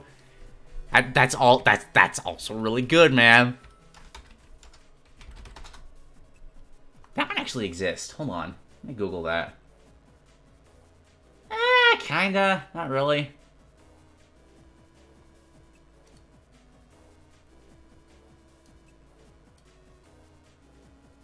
But yeah, I would love to see that so much. Oh, Fallen Angel Pits. That's a good one. Just kind of asking the question of what the inverse of Pit looks like. Those kind of what-if scenarios are really benefit from crossover kind of... So let me show you an example from Heroes of the Storm. Like, Heroes of the Storm... Oh, gosh, I'm not going to be able to find this. Heroes of the Storm Diablo Angel costume. Because, like, they actually do this with Diablo. Like, the Diablo characters, asking what if the demons were angels and vice versa. Gosh, I'm not going to be able to find this.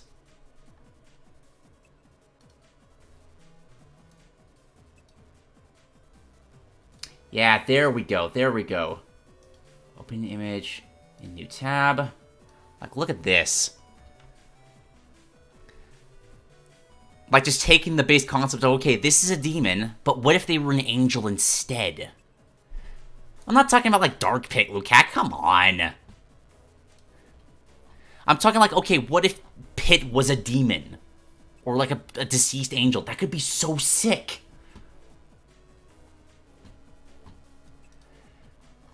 Like, oh gosh. Oh, you know what? Like, inverse that. Actual Angel Sephiroth. What does Sephiroth look like as a good guy? Oh, morality swaps like that, even. That could be interesting.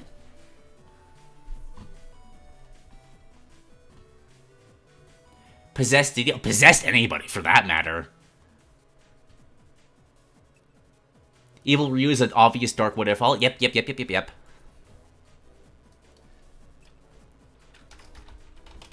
I'll look up a couple of these. Just see if I can get, like, a... Nah, you're not gonna be able to find much fan art of it. That's fine. Starfish for Luma. 30s card. Oh, cartoon versions of a lot of these characters. Just harkening back to various ways.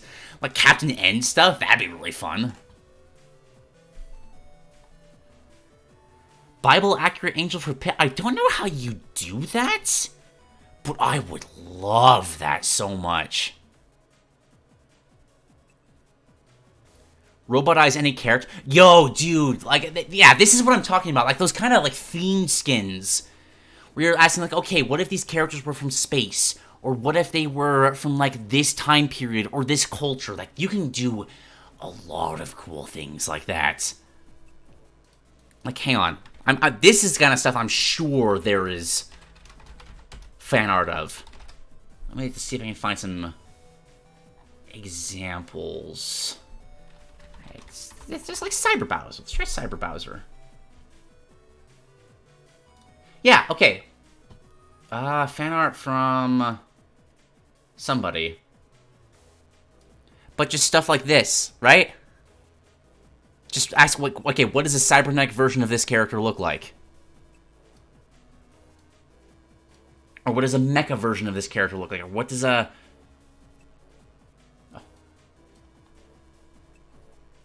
What does like a superhero version of this character look like? There's a lot of stuff you can do with things like that.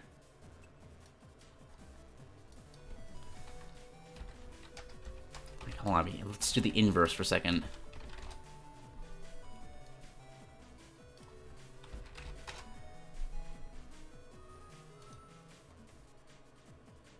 Here's a fun one. Like, just like, what if Mario and Luigi were like RPG characters? You can do so much stuff. Why does Smash not do more stuff? Oh, Shogun Meta Knight, that would be sick. I'll look that one up. I'm sure that exists too. Nope. Surprisingly, no. But just like Meta Knight based off of a Shogun helmet? Meta Knight based off of any helmet, for that matter. Biological Rob? Oh, God.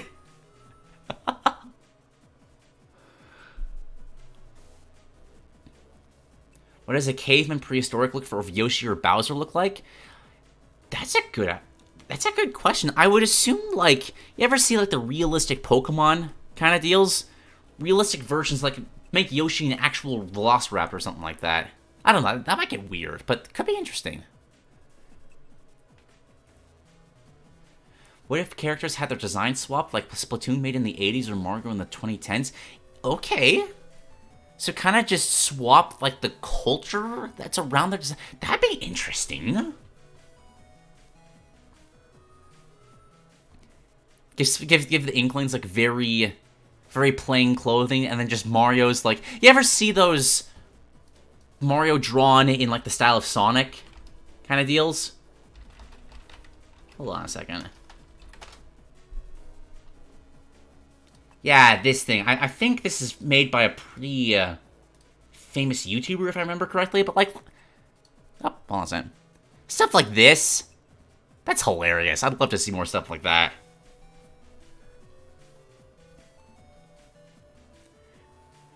Casual outfits, absolutely. Like, a lot of these characters are very, like, royally presenting with their fashion choices, and just seeing, like, okay, yeah, plain clothings instead, that'd be really fun. Doesn't even have to be, like, modern stuff. You can just have, like, simple tunics.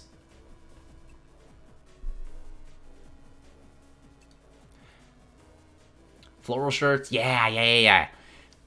Any dog-bird Pokemon combination for time. That's a good one. Like, what would fit the best with that? Like, do you go just the most literal choices? Or you try to have some fun with it? It's like, oh gosh, what's the duck Pokemon? I know what this is. Pokemon, duck, Pokemon. What's your name? Ducklet. Yeah, that's the one. Just make Ducklet and, I don't know. Like Herdier, maybe? That could be fun. Join the mental image of Lucy in an old-fashioned button-up pajama shirt and pants. Yeah! Just kind of like... casual...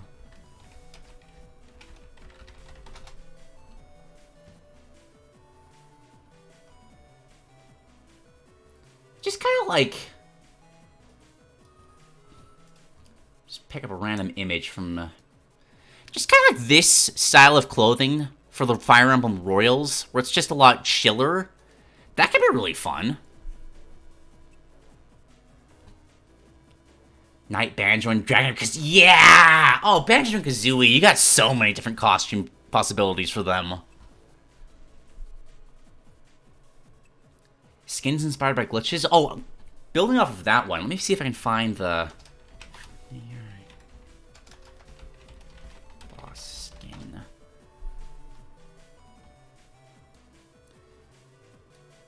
Do stuff like this. Image new tab. This is for Viger in League of Legends. But this kind of like, okay, super retro video game boss kind of look, that could be really fun on a lot of these characters. Image Ice Hockey Roy! That's perfect! Yes, please!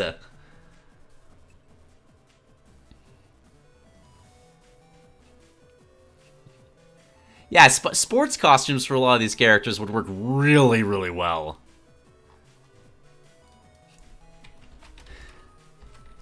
I can't get over Ice Hockey Roy. So just taking, like, something like this for what they did with Lucio in Overwatch, but just do this for Roy. God, that'd be so cool. And you could even make, like, his team logo and numbers just, like, references to his land in his game. That'd be so fun.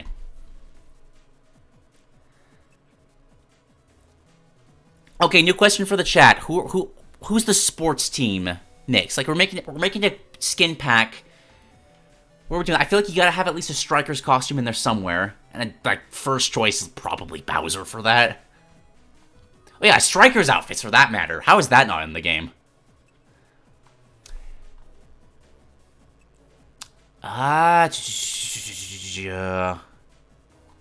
Who's the goalie? Who do you dress up in a really defensive goalie wear?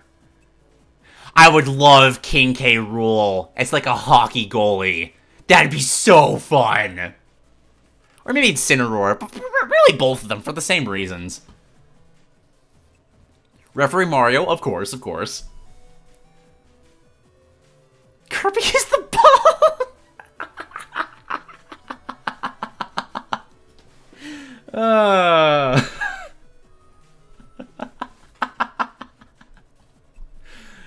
Oh gosh. You maybe like make Robin the coach.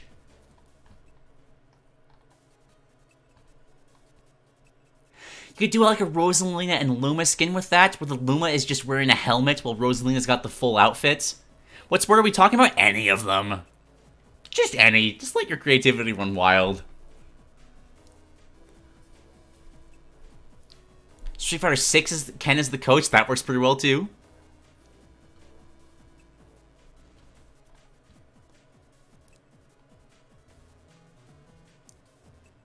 I feel like Diddy Kong is another easy, just like sports player. That works really, really well. Ball and Ganon? Absolutely. Any character that can, like, has a lot of spikes needs to have some sort of basketball dunking skin. For Coach Robin, the spellbooks are replaced with clipboards that have various plays. Yes! You understand! You get why these things are so fun!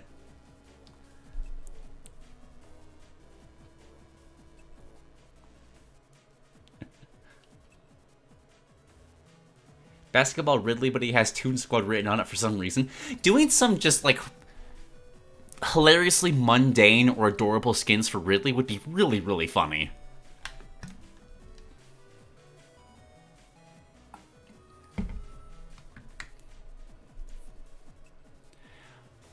I would love a Ridley skin as if you were designed as a Kirby boss. You'd have a lot of fun with a few of the characters here like that. Just like, okay, what does Bowser look like as a Metroid enemy? Or what does Greninja look like if he was a Star Fox captain? That could be really fun.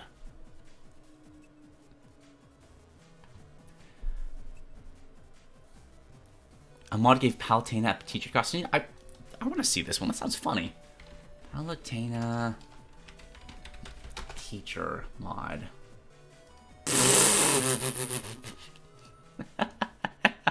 No? Yeah, that's pretty great.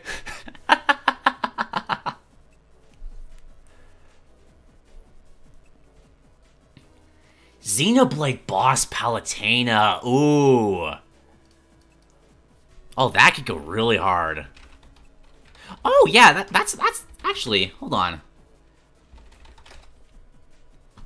What are the Xenoblade 3 enemies called? Consoles? Just gonna take this kind of fashion and just apply this to multiple characters. That could be pretty fun. Like, I'd love to see a Samus costume designed around this kind of fashion choice. That could be really cool.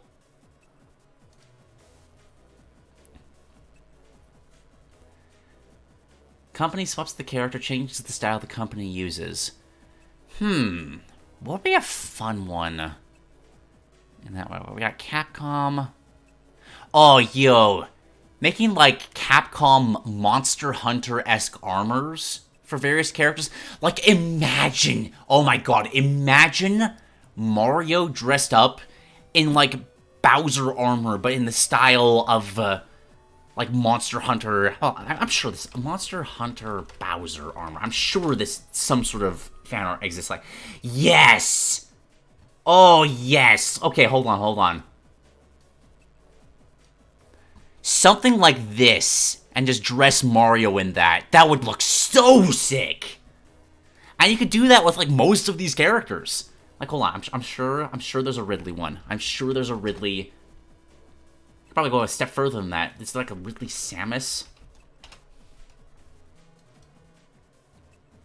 Not really. Samus armor. Nah, but you get why that would be cool, right?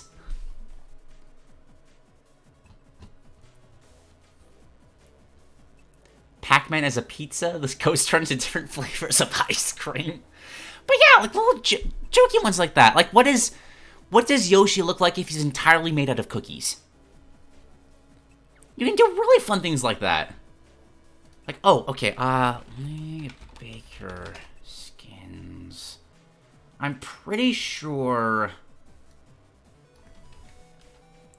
Sweet Tooth... No. Yes! I found it. So something like this. This is an Ivern skin. Just taking a character and turning them just completely made out of candy and sweets and whatever. That'd be so fun. Like, you just have a Bowser, but he's entirely made of candy. That might exist, actually. Candy Bowser. It's probably just going to be a bunch of candy-based Bowsers. Yeah, this is just giving me a county with Bowser logos on it. But you get why it would be fun.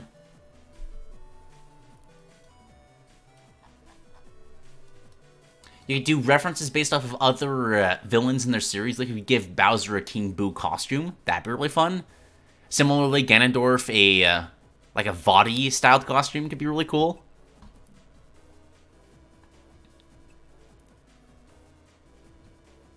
Kirby using any costume from Dream Buffet? Absolutely. Zombie Warrior? I think I was actually on this document. Wario is around here-ish. Not quite, a little further. Yeah, but just like stuff like this! Yeah, kind of circling back to Halloween, but you could do so many fun Halloween costumes for all sorts of characters.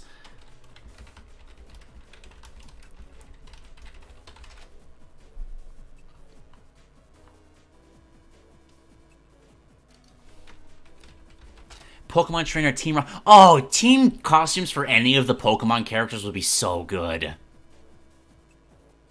Oh, here's a fun one. Grab one of these. Do this, but for Ivysaur. And Squirtle. And Charizard, for that matter. Just like really cool Jack-o'-lantern styled games. That'd be so sick.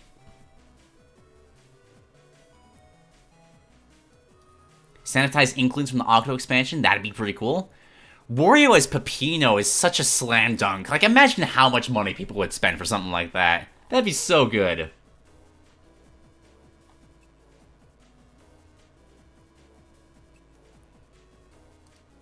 Ooh, here's a fun one.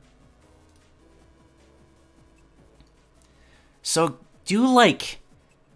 This is Annie, I believe, but less her, although that is a fun aesthetic you could apply to a lot of characters. But the, like, stitched kind of creepy doll kind of aesthetic. You could have a lot of fun with things like that. Like, I would love to see a Ridley like this. Imagine that for a moment. It's like, actually, I think I can do that. Hold on.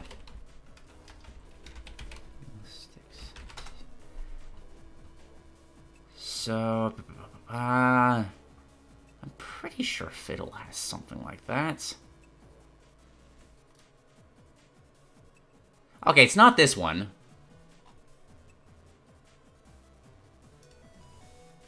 But, like, taking this kind of theme with Ridley? Like, I don't need to explain why that would be sick, right? Just go so much further than Meta Ridley and just go full on Mecha Ridley. Oh, that would be so sick. A mod made Ridley. You know what? I would totally accept made costume outfits, but only if the costumes the characters that are given those costumes is absolutely ridiculous. Like, give me made Wario. That would be so funny. Wooden Toy Steve? You can make a pretty sick Nutcracker costume for Steve, actually. I'm down for that.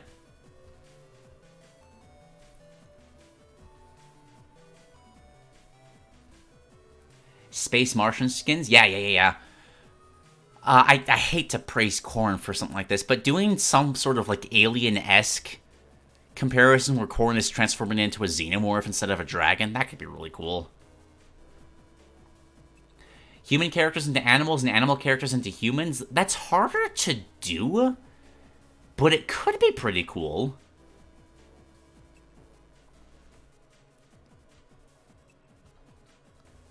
Problem is that you have to still, the costumes still need to fit into the same, like, animation skeleton, so you can't go too crazy with things like those. But I think there's a few characters that I could work with. Like, Ice Climbers, for example. You could swap these into a lot of different, like, various anthropomorphic animals, and it'd still work pretty well.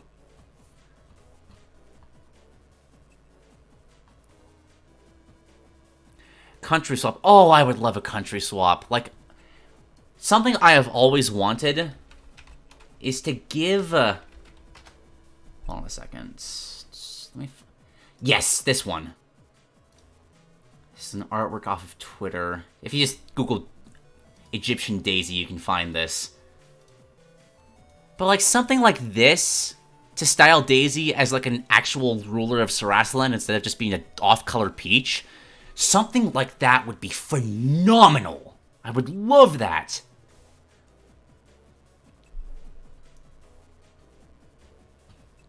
Frodo and Pippin, oh, that'd be so good. Give me Lord of the Rings style costumes for all of these characters, please. Yo, a Balrog Ridley, though. Can I find something like that? Does that exist? Please say that something like that exists.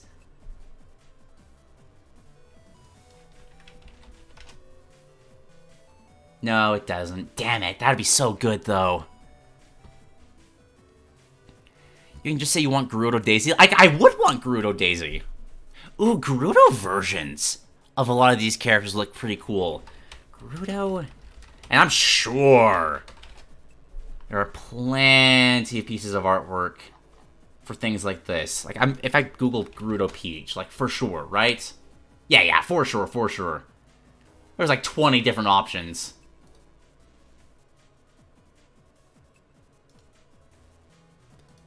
But yeah, really simple stuff like this. Just do Gerudo costumes for all the characters.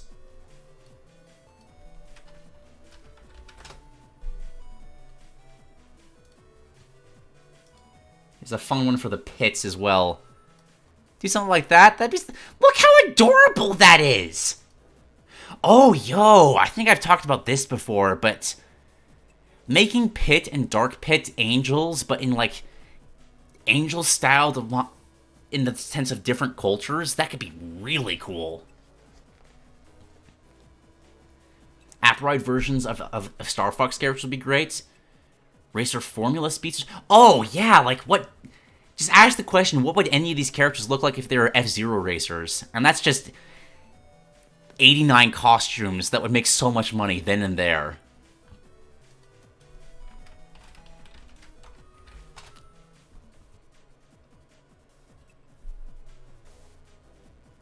suit Olimar.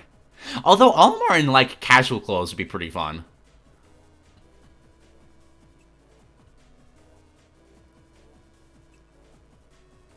Goron Bowser would be really sick. I love that one. I wonder if there's fan art for biblically accurate Pit. Biblically accurate Pit Kid Icarus. Not really. Like, some artists try, but not in a way that would, like, work. Oh, here's a fun one for costume for Pit, though. Give Pit the, no, come on, give me the image. Give Pit the multiplayer costume from Kid Icarus. Give this to a couple of characters for that one. This would make a good Shulk costume, actually. Look at that. That's almost perfect for Shulk.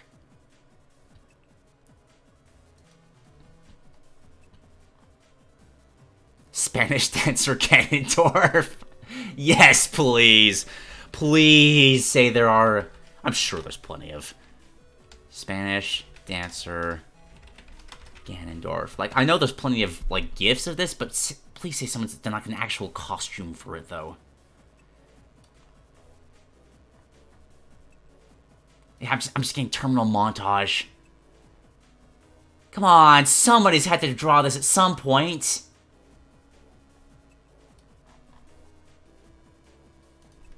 Costume? If I had that at the end of the Google search, will that work? Ah, no. But, like, you can all picture the mental image, right? That would go so hard.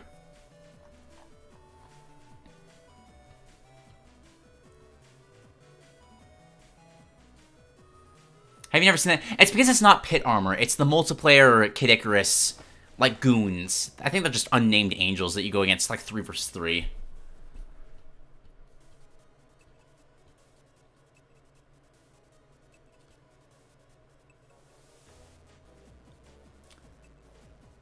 Darth Vader Shulk? Yeah, okay, yeah. Some sort of, like, futuristic armor. Oh, you know what would be sick? I'm almost positive that this is... Yes! Oh, and they all look good. I have to bring over the whole Google search result for this. Steampunk Samus. Give me any of these, and I would be so happy. Like, look at this! Look at this! It's so cool! For that matter, follow up on that train of thought. I'm sure this exists too. Look at all these! They're so good! Can I get Rob the Robot? Give me a triple?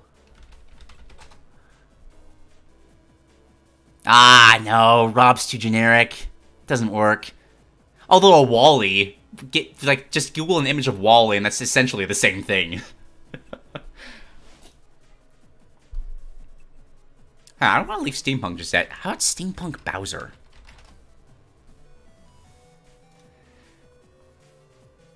Yeah, it's just like, oh my god! Like, you can do so much! Like, look at all these! Look at them!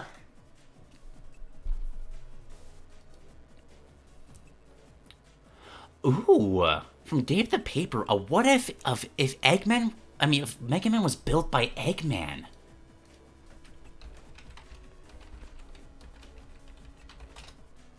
Does that exist? That actually does exist? Oh, wow! It does exist! That's a thing! Straight up! Look at that! Eggman, Mega Man. Oh, and there's a cutoff, like Sonic... Hold on. Sonic Man Comics Mega Man. Is that enough? Oh, yeah. I mean, that's basically just Metal Sonic, but yes, that's so cool.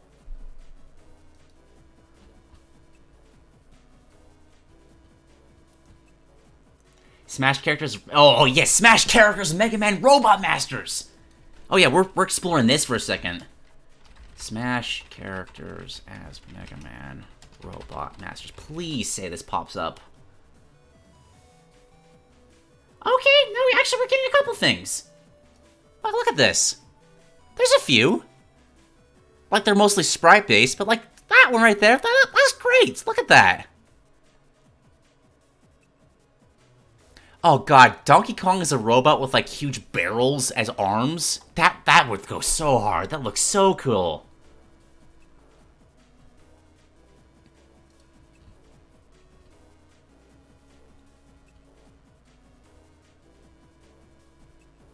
Sonic Mega Man Archie crossovers go hard. Yeah, sure. Like that. That's how you actually have fun with a crossover, though. Like that's what this. I wish that's what Smash Brothers did more often.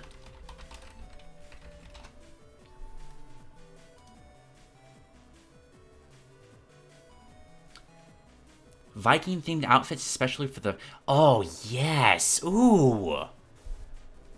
Viking. Fire Emblem. Can I get, like, Viking Ike? Is that a thing? No, that's not a thing, unfortunately. But I can picture it, and it goes really hard. Okay, let's get, like, a Viking Mario. I'm sure that exists. I mean, yeah, technically, but... I mean, it kind of works. That one's kind of cute.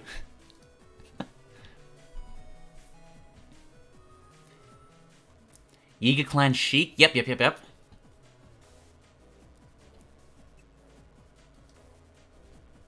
Puppet-like skins, toy skins. Ooh, yeah.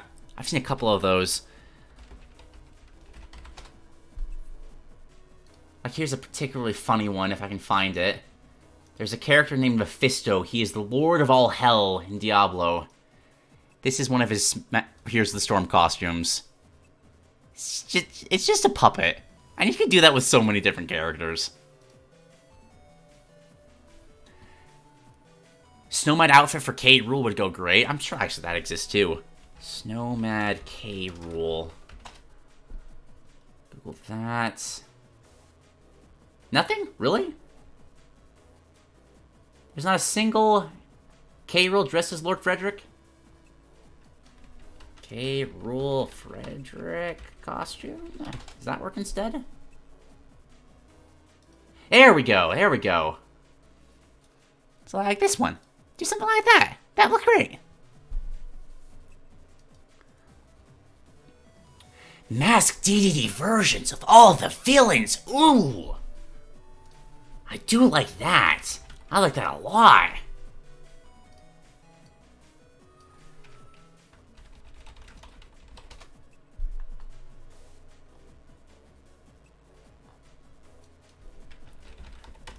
Can I just Google Armored Bowser and get the same deal? Oh, not what I was looking for, but the Skylanders Bowser. That'd look really cool. I'd love that.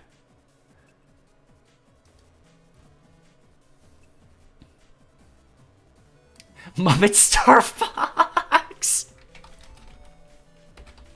Wasn't that a thing at one of the E3s? Yeah, these things. Remember that? Remember this E3? That'd be great. I would love that. Why stop with the villains? True. Oh, you know what? I remember this. Hold on. I remember seeing someone share. Someone was drawing every Smash character as if they were. Yeah, here it is. What if every character got the Fierce Deity mask? And, like, holy shit, look at all of these. Like, it's too much to even... Like, look at the Game & Watch! That's absurd! I love it!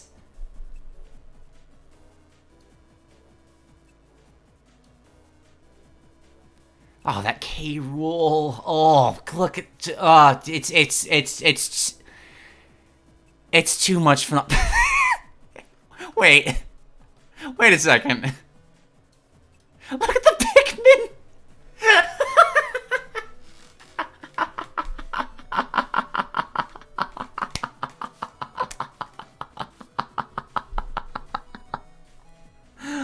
Oh, Oh.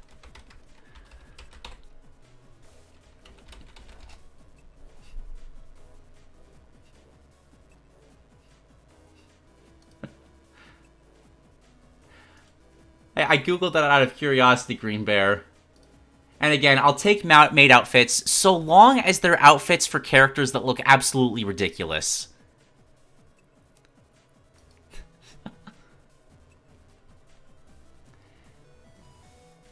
Mad Max. Ooh, Mad Max versions of all these characters.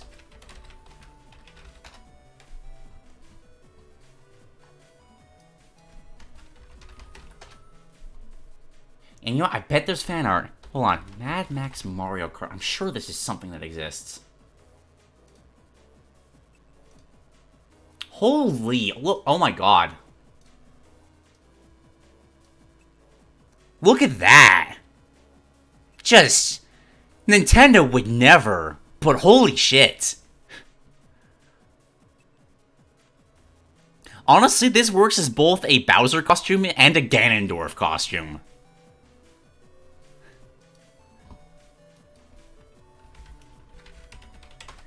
I wonder if I can push that further. Is that like an Oni Ganondorf fan art?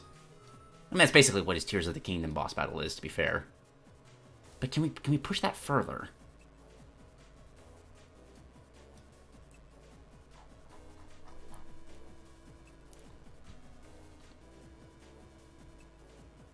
Wario mustaches on multiple characters, with the endgame reason being Wario Stone, the Ocarina of Time.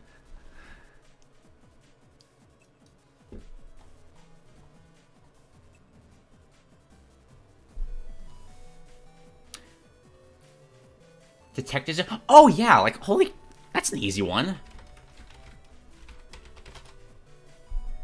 I mean, a bit self-explanatory, but like, come on, all of them, please. Like, this really illustrates how far you can push the costumes. Like, it's easy to think of just like, oh yeah, we can have this reference this, and this reference this. But you can do, like, they're just costumes. You can do any kind of costume with any character. Cheerleader Toon Link. Oh yeah, all the Toon Link outfits in Triforce Heroes. Oh, you know what would be great? Hang on. Let's get a visual representation. Like, take all these kind of costumes from Triforce Heroes and then give equivalents to Ganondorf. That would be hilarious. Columbo Snake.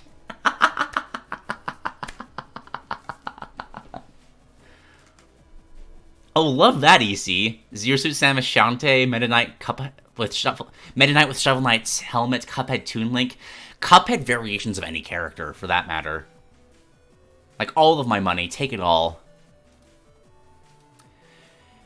Ooh, Phantom Thief outfits for Nintendo characters.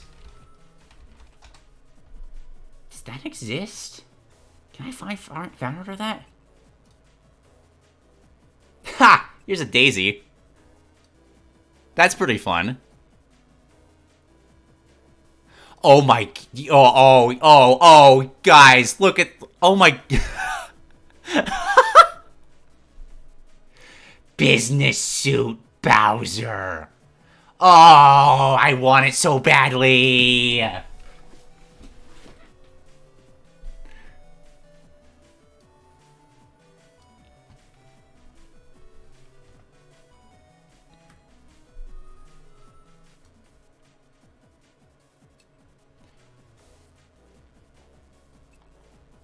Didn't Win Plank Studios do that for some of the comments? I think so. Actually, hold on. I'm actually positive they did. I wonder if I can find that. Wooden Plank Phantom Thieves.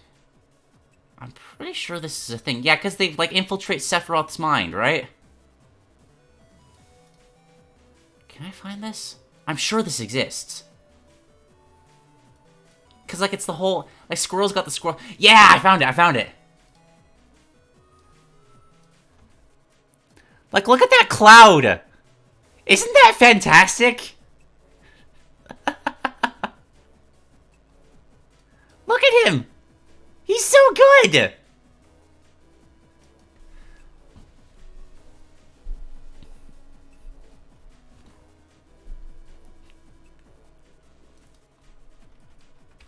Rockstar Bowser. Oh man, just this is a big reason I started with the League of Legends example, because you could make bands out of any of these characters of any genre, and all of it would be so fun. Let's see if I can find a Rockstar Bowser. I'm sure that exists. There's no way it doesn't.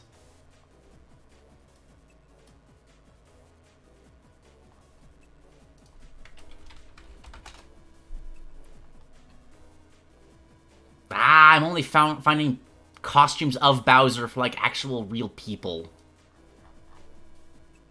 Let me approach this from a different angle. Get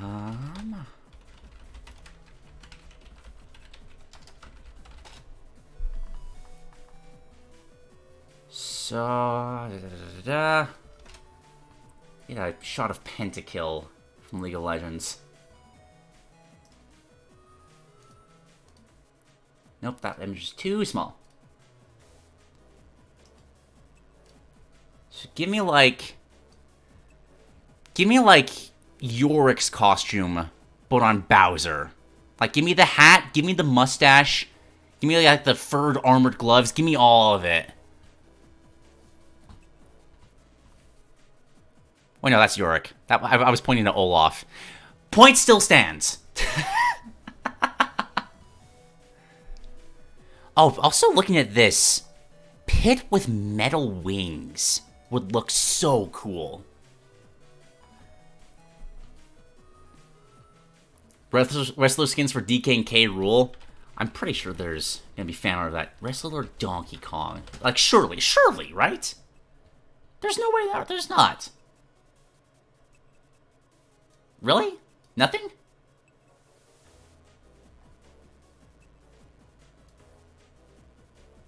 Fan artists, what is wrong with you? They're just so used to just drawing the Nintendo characters, they don't take it a step further. This is the creative void that Nintendo has left in our communities that they could easily fill if they just did something like this.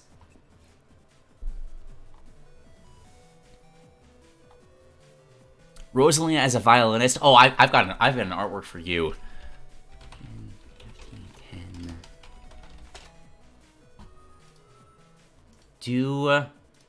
Do something like this for Rosalina. That'd look phenomenal.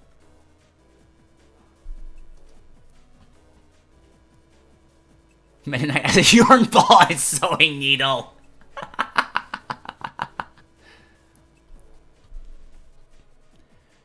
Remember the old Guardian Tech Cyborg Zelda? I do indeed. What if we made it canon, and who else would you give that treatment to? Okay, Guardian Tech... But my first gut reaction was the Star Fox pilots. Just kind of recontextualize their equipment as, like, Sheikah Guardian Tech. That would look sick. I wonder... There's no way that's a thing. Yeah, that's not a thing. Oh well, but like, that would look so cool, though. Do something similar with, like, the Fire Emblem characters, give them all, like, the ancient armor kind of deals.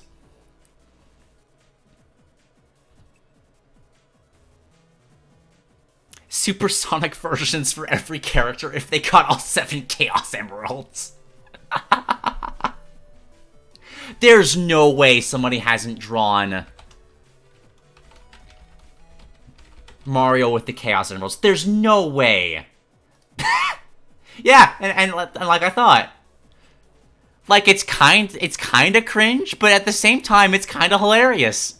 Go for it, Nintendo. Come on. I wonder if there's a Bowser. Come on. Give me Super Bowser. Super Bowser's gotta be a thing. No? Really? Nintendo fans, you gotta try harder. Come on.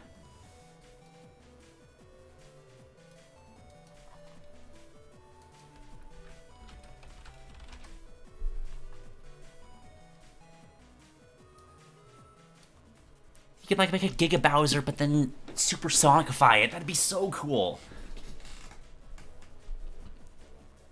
Have I seen the Rosalina concept art for Odyssey? Oh, that's a... That... I know what you're talking about, but, like, that sort of, like, concept art character? Yeah! This! Like, it's not the actual concept art, but just playing Rosalina in street clothing.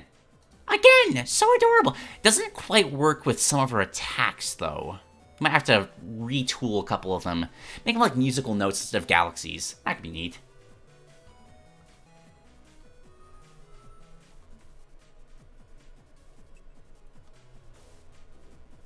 Dark World outfits like Deltarune. Okay, interesting. Deltarune, Dark World. I wonder if... I'm sure there's not... It's a little too specific for fan art to work. Although, but the first thing I see is Mr. L for Luigi, which, like, how is that not a thing? It's absurd that's not a thing.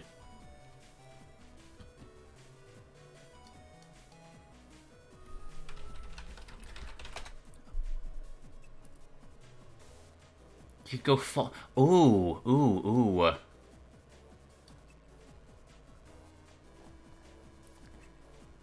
I don't want to spoil Metroid Dread with the idea. Yeah, now that I've said that, I can actually say what it would be.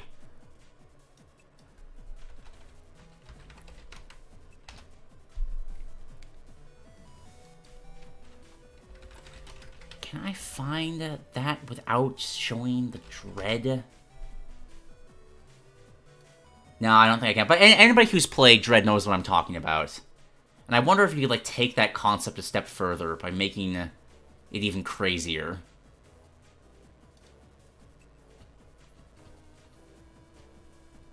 Funny how this part is like half the episode. I mean, it's fun to talk about. That's why there's so many people constantly active in the chat. Like, it's just really enjoyable to just imagine, like, okay, what kind of crazy costumes could all these Nintendo characters have?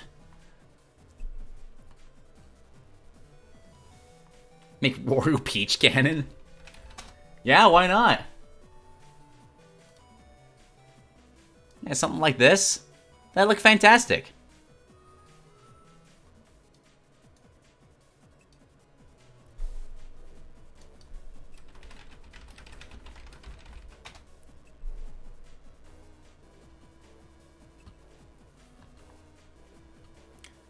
Striker's outfits for every character, for sure. I want... Oh! You know what would be really neat? Do that, but also do, like...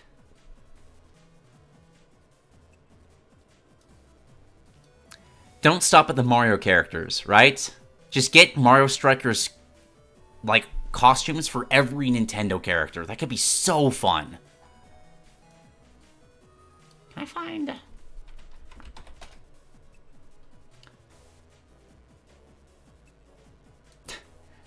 Like, why not? That'd be so neat. Like, I'm sure I could enter in literally any character here. And you'd be able to find something. Like, God, that looks so good! Can I get a piranha plant? Nah, it's gonna give a PD plant. No, there we go. With, like, the armored headpiece, too. That's so good. It's all so good.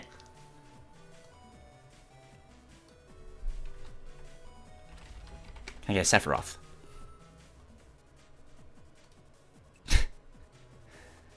Not Aslan. Oh, that's Simon, though. Oh, that looks good. That looks really good. Gosh, I just want to... Oh, please! I will pay anything. I'm sorry. We're gonna be stuck on this one for a little bit. Oh, that's nothing. Like, it's cute, but that's nothing. Give me a Meta Knight. Ah, it's just in the art style. Like, the art style's still good, but I want to see the costumes. Oh, yo, that That Rob goes hard. That Rob goes really hard.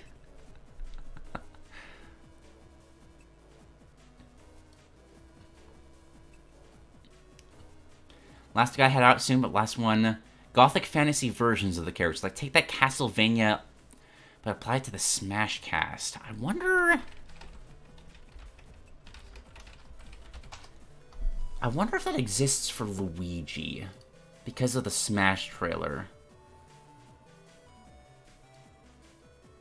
Not really, but I agree. That would look fantastic. Maybe just... tried Googling Gothic Luigi. That did not give me the results I was looking for.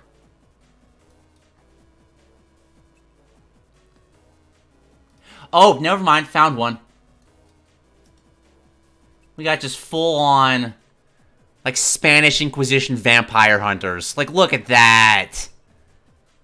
Please, that would look so good.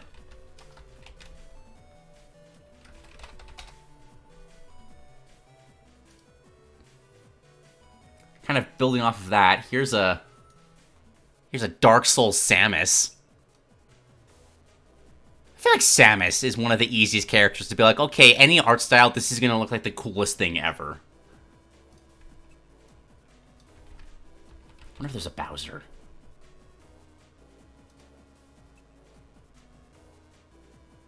Kind of, but it's more just... like, this doesn't look bad. Don't get me wrong. I don't know, it doesn't quite fit. This is more just the actual art style change, which could be cool.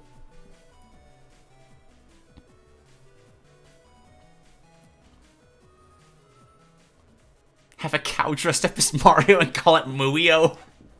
You could get away with that, though. Just make kind of imposter characters. Somebody said a Ditto version, which is it's every character with a Ditto face. That also works for the same reason. Ooh, robot piranha plant. Surely that's a thing. Surely. It must be. There's no way it's not.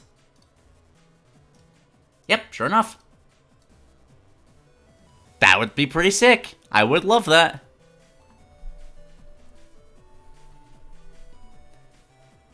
Dr. Mario as Arla Nadja to reference the similar gameplay of their games. That'd be really cool.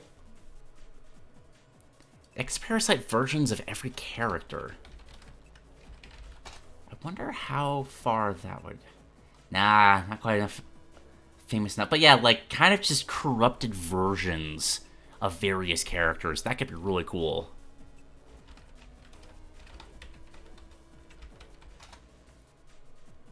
Oh, yeah, I have an idea.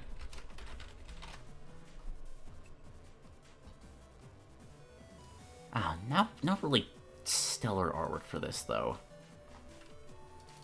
I'm sure maybe Mario. Yeah, that's good enough. Just kind of get into that more musical style stuff. Like, look at this. This would be a fantastic costume for Mario. It's a little disco DJ kind of deal. That'd be great.